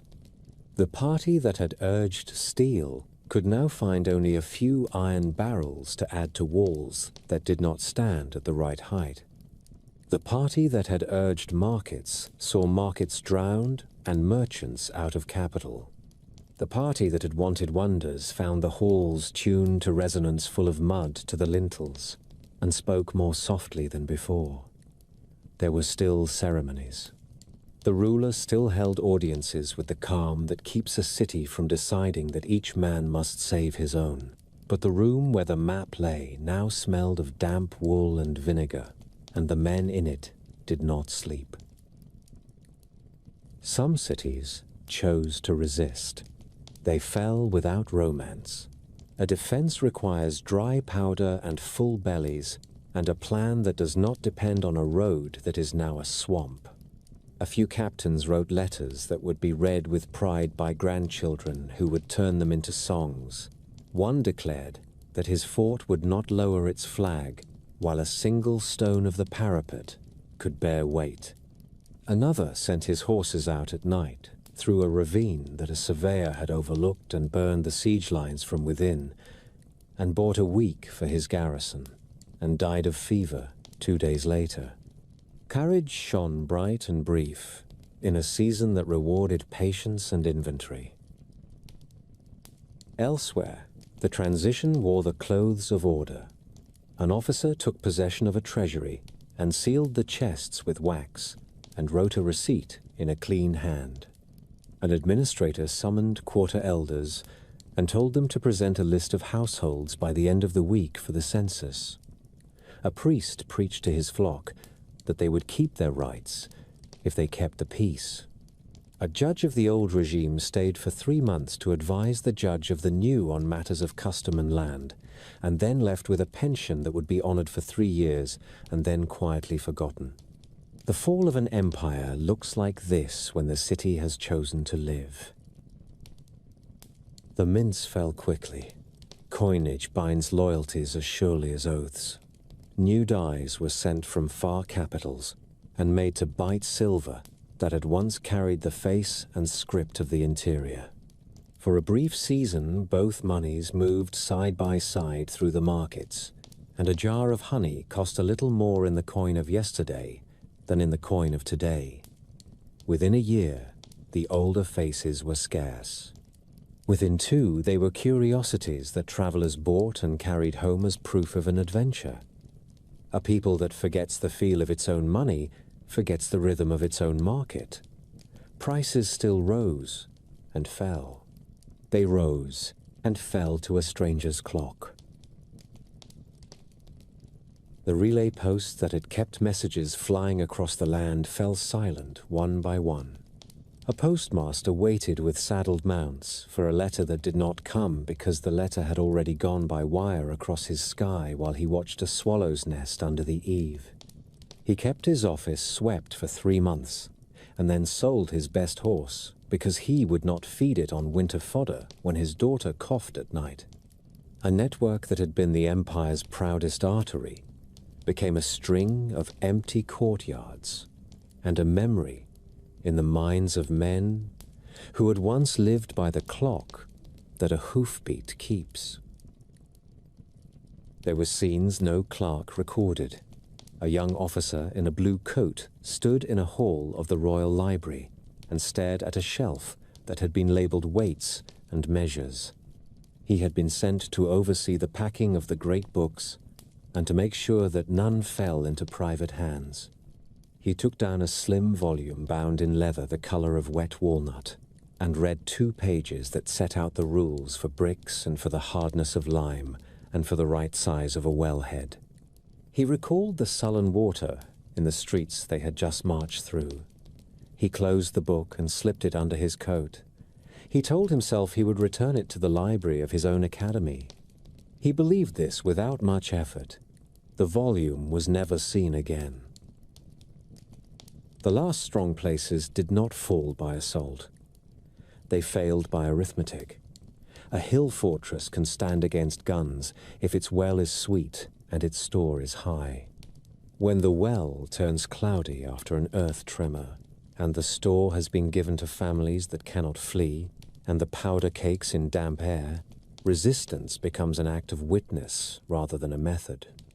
In one such place, the commandant wrote a final report that still sits in a provincial archive. He sets down the measure of grain and powder left on the last day. He sets down the names of the men too sick to stand. He adds the name of the boy who climbed the north wall to fetch a rope from a roof that showed above the new street and fell when the crust gave way. He closes with a sentence that asks the next age to judge fairly. He says, "The fort did not fail. The ground did." When the flags changed, the names followed. Districts that had been called for rivers or for the clans that wintered nearby were given numbers and then new titles that looked well in a ministry index. The first acts of the new order were repairs that made sense. Bridge piers were rebuilt.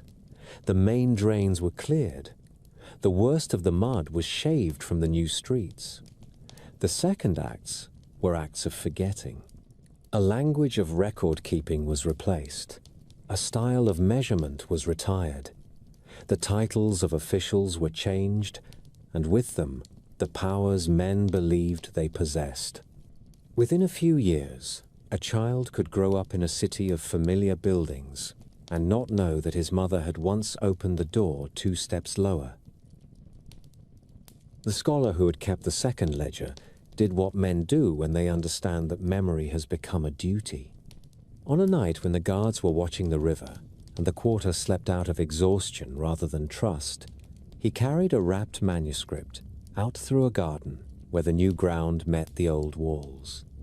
He had copied the story of his city for half his life, and the flood had taken the other half from him in a month. He set the bundle in a clay jar with a lid sealed in wax and pitched with resin, and marked the spot under an almond tree that had refused to die. He wrote a note in his cleanest hand and placed it in a niche behind a brick, the kind of notice that is not meant to be found soon. It said that he had put the truth of his time under the roots of a tree that drinks deep. It said that the men who came after would be free to call his country a rumor if they must, but that they should know a citizen had spoken. By the time winter came, the empire no longer held the roads that had once been its veins. It held islands of authority where the new rulers had not yet set their desks. It held habits in men who still bowed at the right hour, and still washed their hands before they ate, and still believed that justice could be made from words written clearly. Those habits would outlive the state. The state itself had entered that season when a name can be removed from a map without a quarrel in the press, which is the moment when the next chapter begins. The first orders were polite. Circulars left ministries on heavy paper and crossed frontiers as diplomatic pouch, or as parcels to friendly editors. They asked for uniform terms in atlases and gazetteers. They explained that Tartary was an imprecise relic, and that new standards required the names of provinces and protectorates. Printers taste the wind. In Paris, an engraver warmed a plate, softened a patch of sky above the Pamirs, and scraped away the old letters with a tool as delicate as a jeweler's. He inked Turkestan in their stead. In Leipzig, a compositor slid the drawer for tea and removed lead type that had set Grand Tartary for 10 editions. In London, a publisher of school atlases revised the lesson at the back of the book where children copy the names into copybooks. The revision spoke of Siberia and Mongolia and Chinese Turkestan. It called Tartary an archaic term used by careless travelers. Copy after copy crossed the channel and walked into classrooms like a thoughtful guest. Maps were only the first layer. Catalogues followed. Librarians in the capitals made new subject headings and moved old volumes to a room marked with a word that scholars pretend not to fear: obsolete. A dictionary of the last century had 4 pages for Tartary, and the new edition kept a column that sent the reader to other entries. The clerk who wrote the cross-references did not feel unkind. He felt efficient. In time, his trail would be the only path most readers would ever take. The men who edited encyclopedias approved. The indexers approved. They were not villains. They were careful gardeners closing paths that waste a visitor's time. There were scenes in ministries that no one painted, but that we can imagine with ease. A committee in street. Petersburg met to regularize provincial terminology and instructed its map office to match the latest boundary stones. A bureau in Beijing printed a tidy list of district names and year after year replaced flyers that used an older, softer geography. Both offices spoke a language of order. They were not trying to destroy a word. They were trying to make a ledger balance. Erasure often looks like administration when you stand close. The second stroke reached the stone. A city keeps its history on its walls. Plaques tell dates. Cornices tell styles. The new officials ordered surveys of public buildings and asked for dates of construction and names of responsible architects. These were hard years. Some records had washed away. Some had never been kept. A magistrate who did not wish to look ignorant supplied a date that flattered the new order. A clerk, pressed by a deadline, copied the same date for a string of buildings and promised himself to correct it later. A guidebook appeared the next season and praised a courthouse that looked older than its claimed year by half a century. Few readers noticed. Fewer cared. A date on a bronze tablet has a calm voice. It can teach a lie without raising it. Where the new rulers admired a building, they kept it and gave it a proud new name. A treasury became a museum. A council hall became a palace of justice. A grand station with a glass roof became the triumph of an imported architect whose drawings reached the city by a route no one could trace. Where they distrusted a building, they emptied it. The windows were bricked. The steps were removed. The lower doors that had sunk under the new street were sealed. A city that had learned to live one floor higher now learned to pretend it had always lived there. There were stranger acts. In one capital, a tall tower of ribs and rings had hummed softly at night and fed a run of lamps along a colonnade when oil was dear. The new engineers tested it and could not explain it.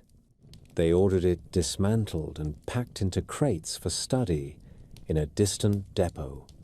The crates traveled on a train that arrived in winter and sat in an unheated shed for 2 years until a clerk wrote that the contents were corroded and would not survive another season.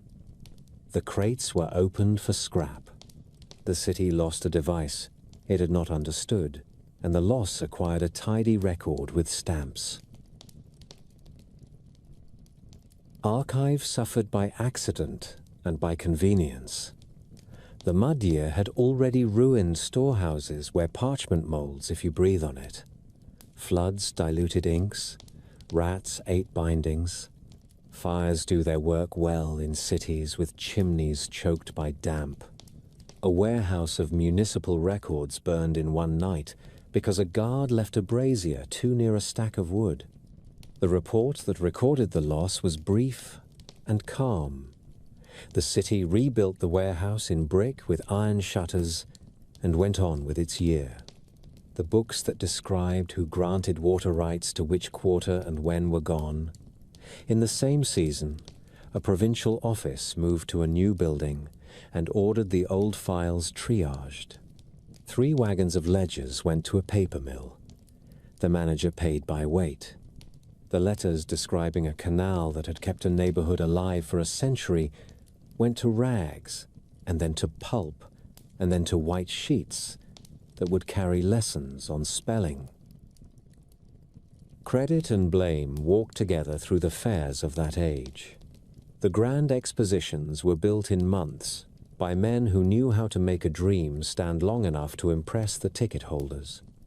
In the year 1893, a white city rose by a lake with domes and colonnades on every axis and electric light that made night look like a clean noon. The buildings were not marble. They were staff, a mix of plaster and fiber over timber frames and iron bones. They were not meant to last. They were meant to astonish. When the fair closed, the city took them down. Some were burned. Some were stripped. A few lingered hard by the water as ghosts with peeling skins. It was logical. It was also convenient.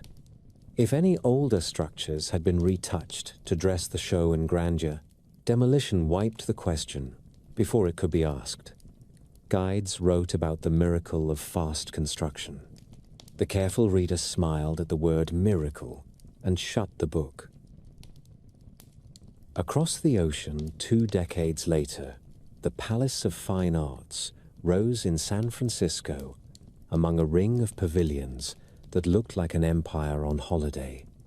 Its colonnade reflected in a man-made lagoon that calmed visitors who had spent a morning gawking at engines and airplanes. When the lights went out after the season, most of the fair was hauled away or left to sag and fall. The palace endured as a shell that would later be rebuilt in concrete when money and taste allowed. The survival gave comfort to men who loved the memory of the fair. It also left a riddle for men who liked puzzles. Why build such scale for so brief a life? The official answer was fashion and finance. The unofficial answers multiplied, as all unofficial answers do. Elsewhere, the process required no spectacle. A star fort on a low hill near a river bend had grown useless once guns could leap a mile. The new city turned it into a park. The bastions became lawns. The ditch was filled and made a path that wandered for the pleasure of nurses with prams. The earthworks that once denied blind angles now carried lilacs. The sign on the gate told a story of landscape design and civic health. The history of the geometry beneath the grass was not false. It was absent. Photographs helped and harmed the amnesia. Early plates captured streets unnaturally still because long exposures hate motion. A traveler who looks at a row of pristine buildings without a single passerby can be forgiven for thinking he sees a world waiting for its first inhabitants. The mind adds a story to the image. A different clerk in a different town retouched the same plates to erase scaffolding and litter. He did it in pride. He wanted the city to look orderly. He made it look as if order had never needed tools. Language settled the matter for a generation. Textbooks used a new vocabulary and used it consistently. Newspapers adopted the same terms and taught them every morning. A scholar who used the old name was corrected by a reviewer who was younger and firmer. A journalist who tried to tell a human story about the last elders who remembered the flood was told to remove the mention of Tartary and to keep the peace local. It is not that men conspired in a room with shutters closed. It is that they shared a wish to speak in the same key. The cover-up, if we are to call it that, wore the clothes of improvement. Streets were leveled, drains were widened. Bridges installed with iron that would take a load that earlier masons could not have imagined. The new governors were not fools. They rebuilt what was broken. They stamped reports that weighed labor against stone. They asked for lists of households and counted the cattle and the wells. They wrote laws that punished theft of lumber from public piles because everyone needed wood and everyone was tempted. Their honesty does not absolve their haste. Haste favors the simple story. The simple story described the interior as a set of provinces that had never been anything else.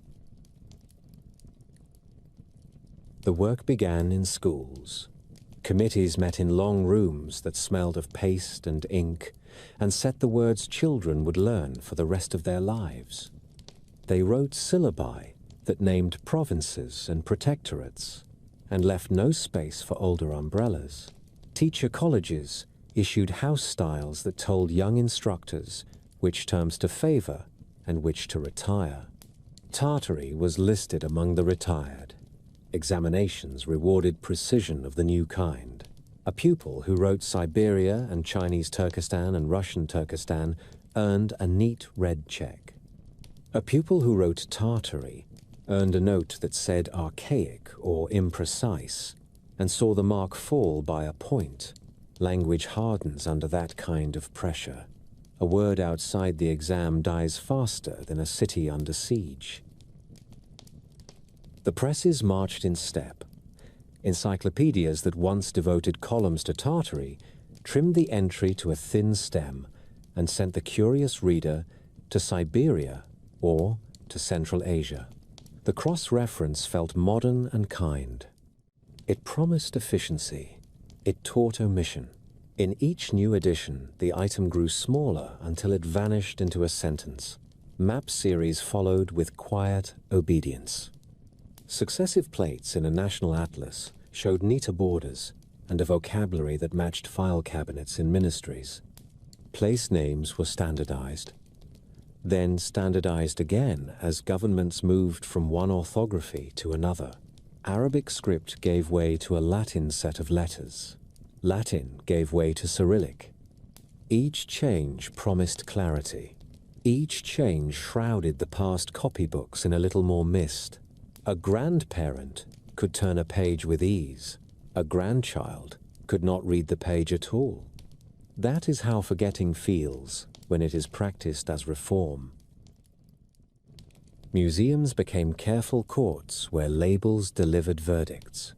A hall of architecture presented a procession of styles with dates that fit a simple climb from rough to refined. A courthouse with a drum dome and a ring of windows was explained as a late provincial echo of a European fashion. A station with a nave and transept was praised as an early triumph by an imported architect whose papers had been lost to a flood. Conservators restored facades and placed plaques in bronze that fixed dates and attributions, which would be repeated by guides and by photographs for 100 years. The restoration was honest in its craft. The story that accompanied it was a net with wide cords. Through those cords fell any suggestion that a long tradition had stood behind the form. Archives were the deeper engine. Newly centralizing states gathered records from provincial rooms into capital repositories and arranged them under subject headings that matched the terms of the new atlases. The older word was given a shelf mark that led nowhere. Clerks who loved order weeded what they called duplicates and what their successors would have called threads. A few officials used fire to save time. A few used water by accident. Most used the slow instruments of policy. They closed the cartons that would be opened only by a special permission that no ordinary scholar was likely to receive. They moved boxes from the open reading room to a room that required letters of introduction. They left the reading room bright and tidy and not very deep. Census and ethnography did the rest. Enumerators came with forms that offered new boxes and fewer lines. A family whose elder had called himself a Tatar for half a century was invited to choose finer labels or to accept the label chosen by a man with a pencil who stood in his doorway. A tribe that had long moved between two river basins found itself broken into two nationalities by a border and by an academic article written in a language no one in the camp could read. University chairs rewarded dissertations that proved the health of the new categories. A young scholar who shaded his conclusions toward unity rather than partition saw his work criticized as romantic. Another who wrote that the broad label Tartary had been a practical description of a shared world of pasture and market was urged by a reviewer to adopt modern terms. He changed his language and kept his job. Photographs gave the process a face. The earliest plates fixed skylines and squares with a stillness born of long exposure. Later, retouchers removed scaffolds and muddy carts with a knife and a brush because they wanted to show the city at its best. Captions in books of views used the new dates that had been set by committees and edicts. A library that had once photographed its reading room, with shelves of older folios, now photographed its card catalogues and a tidy reference desk, and called The Change Progress. A history written by images arranged itself. It said that order arrived where disorder had been.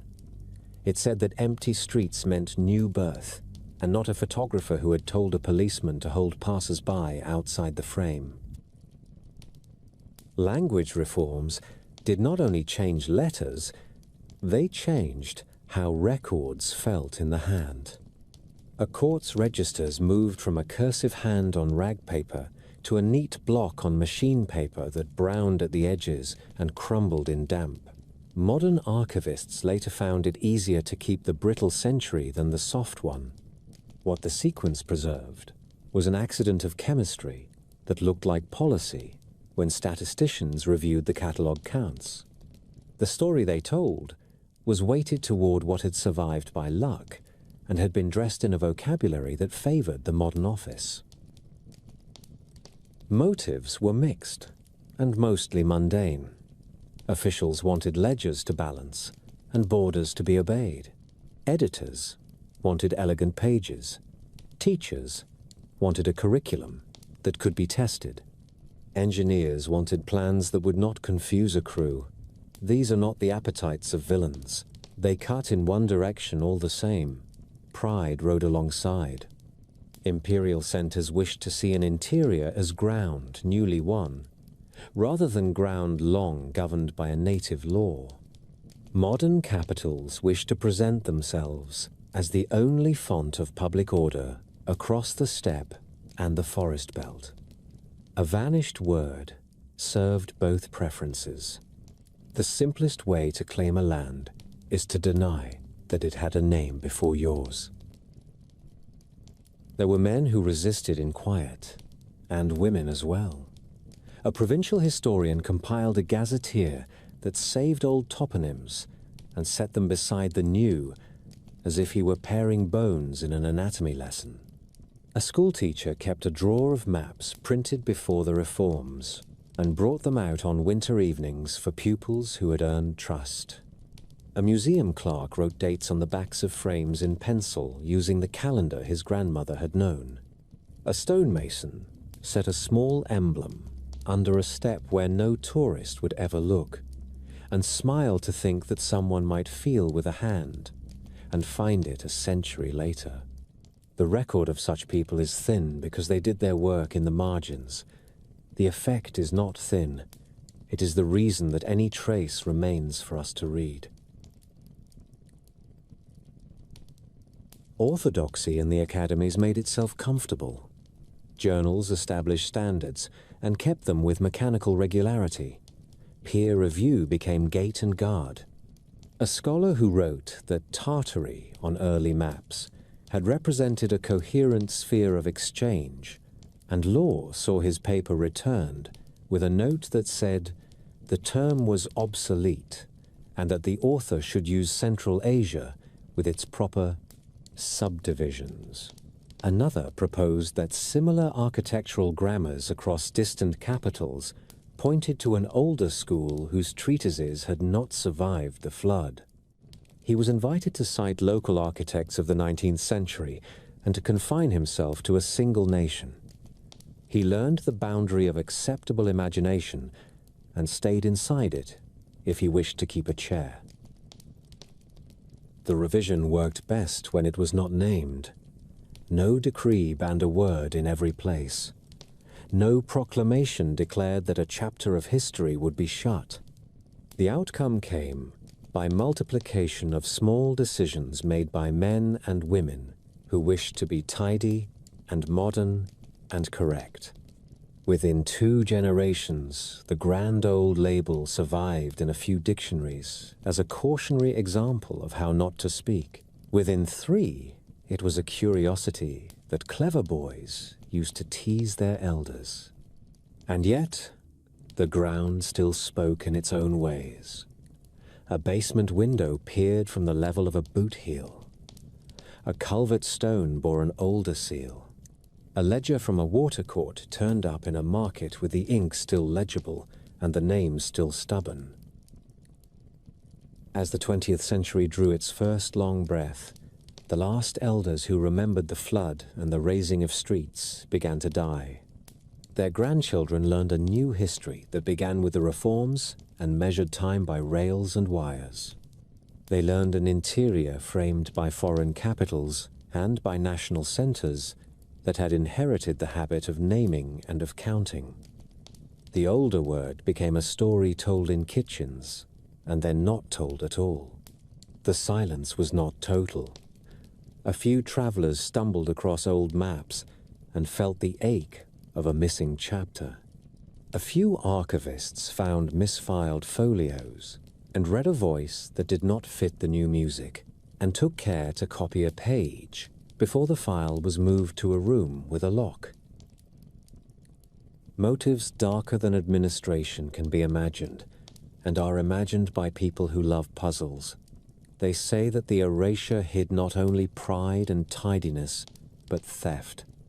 They say that devices which drew light from the air could not be allowed to survive in a world that had chosen to sell fuel. They say that the geometry of star-shaped forts and of drum domes and of colonnades that carry weight without complaint came from a school that taught across the horizon, and that the school had to be forgotten so that later capitals could claim invention. The record does not prove this. The record shows a drift that can be read as policy and can be read as weather. It is honest to admit both readings. It is also honest to feel the pull of the story that says a state can change a map and then watch a mind change to match it. When the rewriting was complete enough to stand on its own weight, no one stood and clapped. The result was a country that had learned to speak without the old name and did not miss it. A student could pass from primer to university without once seeing the word except as a footnote to a footnote. A traveler could cross a dozen cities and admire a dozen domes and not suspect that any of them had ever belonged to a larger grammar. A magistrate could sign an order that paved a road along the line of an old canal and never know he was drawing a stroke across a living vein. The story had been trimmed to fit the new page. The trimmings lay in drawers and in cellars and under steps where people seldom look. Begin with the ground. Walk any old quarter with your eyes on doors, and you will see a pattern that an atlas cannot show. Thresholds sit at the height of a tall man's waist. Windows stare from the level of a boot heel. Steps descend from the street into shops that were never meant to be cellars. A city is telling you that it learned to live on a new floor. Masonry remembers. Mortar lines mark the buried level like growth rings in a tree. A builder who knows stone will tap a wall and hear the change in pitch where the earth rests heavy on the other side. In some places, the buried world is open to tourists and to rats. In Seattle, the old storefronts still run under the present streets, a shadowed grid of timber beams and brick arches where daylight comes through iron grates. You can walk past a hotel lobby at noon and know that a sidewalk exists beneath your shoes. In other cities, the old level survives in fragments. An iron basement door with a glass transom peers from under the curb. A flight of steps ends at a wall of packed earth cut to fit like a mason's joint. There is nothing mystical in any single example. Flood, fire, and civic improvement have raised streets everywhere. Yet, when the pattern repeats from port to step, from capital to market town, a stubborn mind begins to ask why so many places chose the same solution within the span of a few generations. Maps speak in a cooler voice, but they still speak. spread a collection of engraved plates from the 16th to the 18th century, and the old word sits like a spine across the center of Asia, Tartaria. Grand Tartary.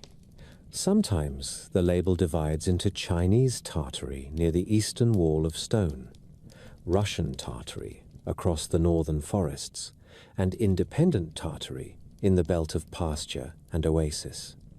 Later, atlases shave the word down to a footnote and then to a cross-reference. The geography has not moved, only the language has.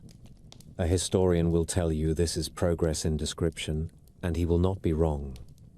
A novelist will tell you that the disappearance of a label can change an age's sense of itself, and she will not be wrong either. Truth often lives between two kinds of right. Photographs bring a different kind of unease. Early city views show streets so empty that the stones seem to be waiting for the first footfall. Long exposure demands stillness, and so the living world is pushed out of frame. Yet, there are other curiosities. A courthouse looks older than its plaque. A station with a nave and a transept appears complete in a year when the local quarrier could not have delivered so much dressed stone if he worked without sleep. Retouchers scrape scaffold and litter off the plate with a knife to please a printer who likes his civic pride clean. The result is a city that looks finished the day it was born. A neat fiction settles over the page and waits for a reader who does not know the smell of wet mortar. Architecture ties the continents together in ways that are harder to dismiss. Walk the central streets of capitals built in the last 2 centuries, and you find a grammar that repeats with the confidence of a catechism. Drum domes resting on rings of windows that pour light like judgment. Colonnades that carry weight to a deep foundation without complaint. Grand staircases that lift the citizen toward a court or an assembly with a ceremony that flatters the law. The story we teach assigns these to proud national architects and short building campaigns. The story we do not teach notices buried flaws beneath those same facades, and wonders why so many houses of state in places that never shared a school speak in one voice. There is no need to conjure a vanished college of master builders to feel the pull of that question.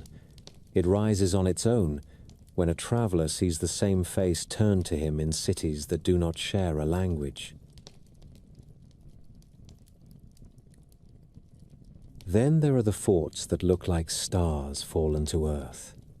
You can fly a line from a Dutch river mouth to a Mediterranean hill town and onto an Indian peninsula and find the same geometry waiting on the ground. Angled bastions deny blind corners. Ravelins split a field of fire. Ditches fold around the earthwork like a ribbon. Engineers wrote handbooks for this art in Europe and crossed oceans to teach it. Local masters learned the angles and then pushed them into new soils and new suns. Yet the reach still startles. When you stand on a bastion in a city far from that first school and see the same clean plan traced in the dirt, your mind admits a family resemblance that is more than fashion. If you are given to suspicion, you will say the pattern points to a single will that once ordered the world. If you are given to patience, you will say that good geometry travels well and arrives where it is needed. Both readings have their moments. Fairs tempt the imagination because they produce grandeur out of calendars. Chicago raised a temporary white city by the lake in the year when a nation wished to show its teeth. San Francisco ringed a lagoon with colonnades that mirrored palaces older than any vote. Both shows ended with demolition that made economic sense. Yet both left behind photographs and stories that have fed a century of doubt. How much was truly new? How much had been cut back and painted for the season? How much was destroyed to erase an awkward question rather than to tidy a ledger? A judge would want evidence. A storyteller wants the moment when a polite answer is no longer enough. Museums and archives provide smaller proofs that feel like pebbles in a shoe. A culvert under a street carries stones, stamped with a seal that no current ministry recognizes. A watercourt's ledger turns up in a market with cases written in a hand that pairs an old script with a newer one, as if the clerk lived in two calendars at once. An inventory from a depot lists crates holding a device described in plain words that mean nothing to the engineer who reads them a century later. The crate numbers match the labels on a photograph of a tower of rings and ribs that once rose above a public square, and that no drawing in a modern textbook will admit ever stood. Each item can be explained away. Explanations grow thin when the count of anomalies rises. Even the air in old halls has its provocations. There are rooms built as if for music, where a single voice can set a long note that grows until it gathers the ribs and the tiles into a sympathetic hum. A mason knows that a vault can be tuned to its own span the way a bridge can. A singer will tell you that a cathedral can hold a whisper and return it as a wash. Yet the stories persist of workshops where resonance helped move stone, and of towers that lent a glow to lamps without wick or wire. The careful mind keeps these in the drawer labeled folklore and pulls the drawer open again when it meets another account in another language far from the first. You can make a pilgrimage of such clues. Start at a North Sea bastion that has become a park and read the angles with your feet. Cross to a court building in a river city where the street has climbed to meet a second-story door, and where the old entrance is now a window that looks into dirt. Fly to a new capital on the far side of the ocean, and stand before a dome that might be the cousin of one you saw 3 countries ago. Walk the underground city in the northwest, where the old sidewalks still wait below. Carry in your pocket an engraving that names a land, Tartary, and lay it beside a modern atlas that refuses the word. The world will not give you a confession, it will give you a rhythm. If there is a center to this collection of hints, it is the stubborn evidence of buried time. Our floors sink beneath our feet because cities choose to live with the damage of water rather than to fight it forever. Names fall out of use because clerks and teachers like tidy categories.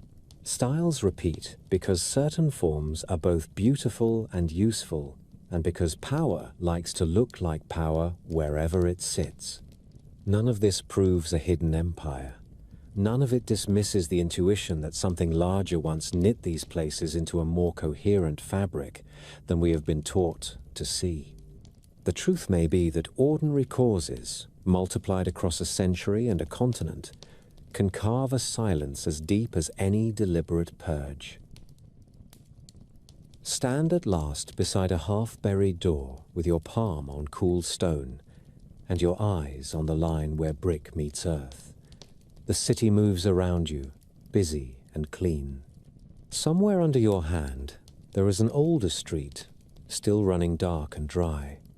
Somewhere in a drawer, a clerk has a map that uses an older word and does not know why it pleases him more than the modern one. Somewhere, a photograph sits in a family album that shows a square quiet as a stage set and a tower that no one can name. These fragments do not solve the riddle, they keep it alive. A good historian learns to live with doubt. He keeps 2 ledgers in the same drawer. One ledger records what can be proved by paper, stone, and witness. The other holds patterns that return often enough to feel like a pressure in the room. The first ledger calls Tartary a broad name on old maps for a region that later empires measured with finer tools. The second ledger notices how cleanly that name was retired, how many cities learned to live on a higher floor at the same time. how a grammar of domes and star-shaped forts appears in places that never shared a parliament, and how certain devices were dismantled with an efficiency that left only crates and receipts. Between the ledgers, there is a gap where a mind that loves a story will begin to write. One story begins with power taken from the air. The memory turns up in letters and in talk passed from grandparents to grandchildren. The tower, with rings and ribs that hummed at night and fed a line of lamps along a colonnade when oil was dear. The clerk who inventoried the crates after the dismantling and wrote plain words that meant nothing to the engineer who read them a century later. The street that kept a pale glow long after sundown in a season when the city had no oil to spend. A careful reader will say that such tales are embroidery and that proof requires drawings and repeatable experiments. A careful reader is right, and still the image returns. A mason points to a stone finial that once held a rod of copper and swears that his grandfather saw a spark leap across a gap when a storm walked the horizon, and that the lamp below answered without a wick. Another story begins with sound. In workshops with honeycombed walls, men tuned a hall to its own span. A single voice could set a long note that grew until the ribs and the tiles joined it. A mason found that a block could be teased across a level floor with one hand when a vessel rang at the right pitch beside it. A practical foreman will shrug and say that he has moved stone with rollers and a good team and a cup of water sprinkled under a sled, and that he does not need a song to do the work. He is right as well. Yet the testimonies from different languages and far provinces speak of rooms where the air behaved like a tool, and of builders who thought of resonance the way a smith thinks of heat, as a property that can be coaxed and made to serve. If a tradition of such rooms once traveled under a larger canopy of law and custom, its traces would look much like the scattered chambers and the stories that cling to them now. There is a darker speculation that returns whenever progress learns to sell itself by the pound. It says that devices which could light a city with no fuel would not survive in a world that had chosen to tax coal and oil. It says that the tower that drew a current from the sky was a rival to the engines that new owners preferred. It says that a ledger that records barrels and rails has no line for a lamp that lives by weather and stone. A skeptic will ask for names and for minutes of meetings where such decisions were made. There are none. The men who strip a city of its unknown machines do not write that they fear what they do not control. They write that the contents are corroded and the space is needed for uniforms. The shape of cities answers with its own riddle. A grammar of authority repeats from capital to capital across a century in which many nations claim to be inventing themselves from the ground. A drum dome resting on a ring of windows that pours light like judgment. A row of columns that lifts the citizen toward a court that promises order. A grand stair where the law greets the public from the height of a stage. The textbooks assign each building to a proud national architect and a clear date. The stone says that everything important is happening in the second story because the first story is now a basement. In some places, a plaque insists that the whole composition was raised at speed by men who did not yet have a local school for such work. The claim may be true. It may also be a politeness paid to the new order. What remains nagging is the sameness of the voice, a voice that seems to belong to a school whose treatises have not survived. Fairs make honest men wonder. To astonish a crowd is an ancient art. The white city by the lake with its domes and arcades could be built and unbuilt to match a season and a budget. So the records say, and much of the record is correct. Staff is plaster and fiber and timber. It does not endure in weather, yet the rush to tear down what had been so carefully made invites a second reading.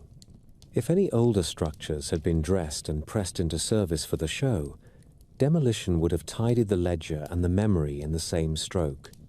The official story praises speed and invention. The unofficial story hears the whisper that asks who owned the bones. One can accept the official account and keep the whisper, because the past often holds two truths at once.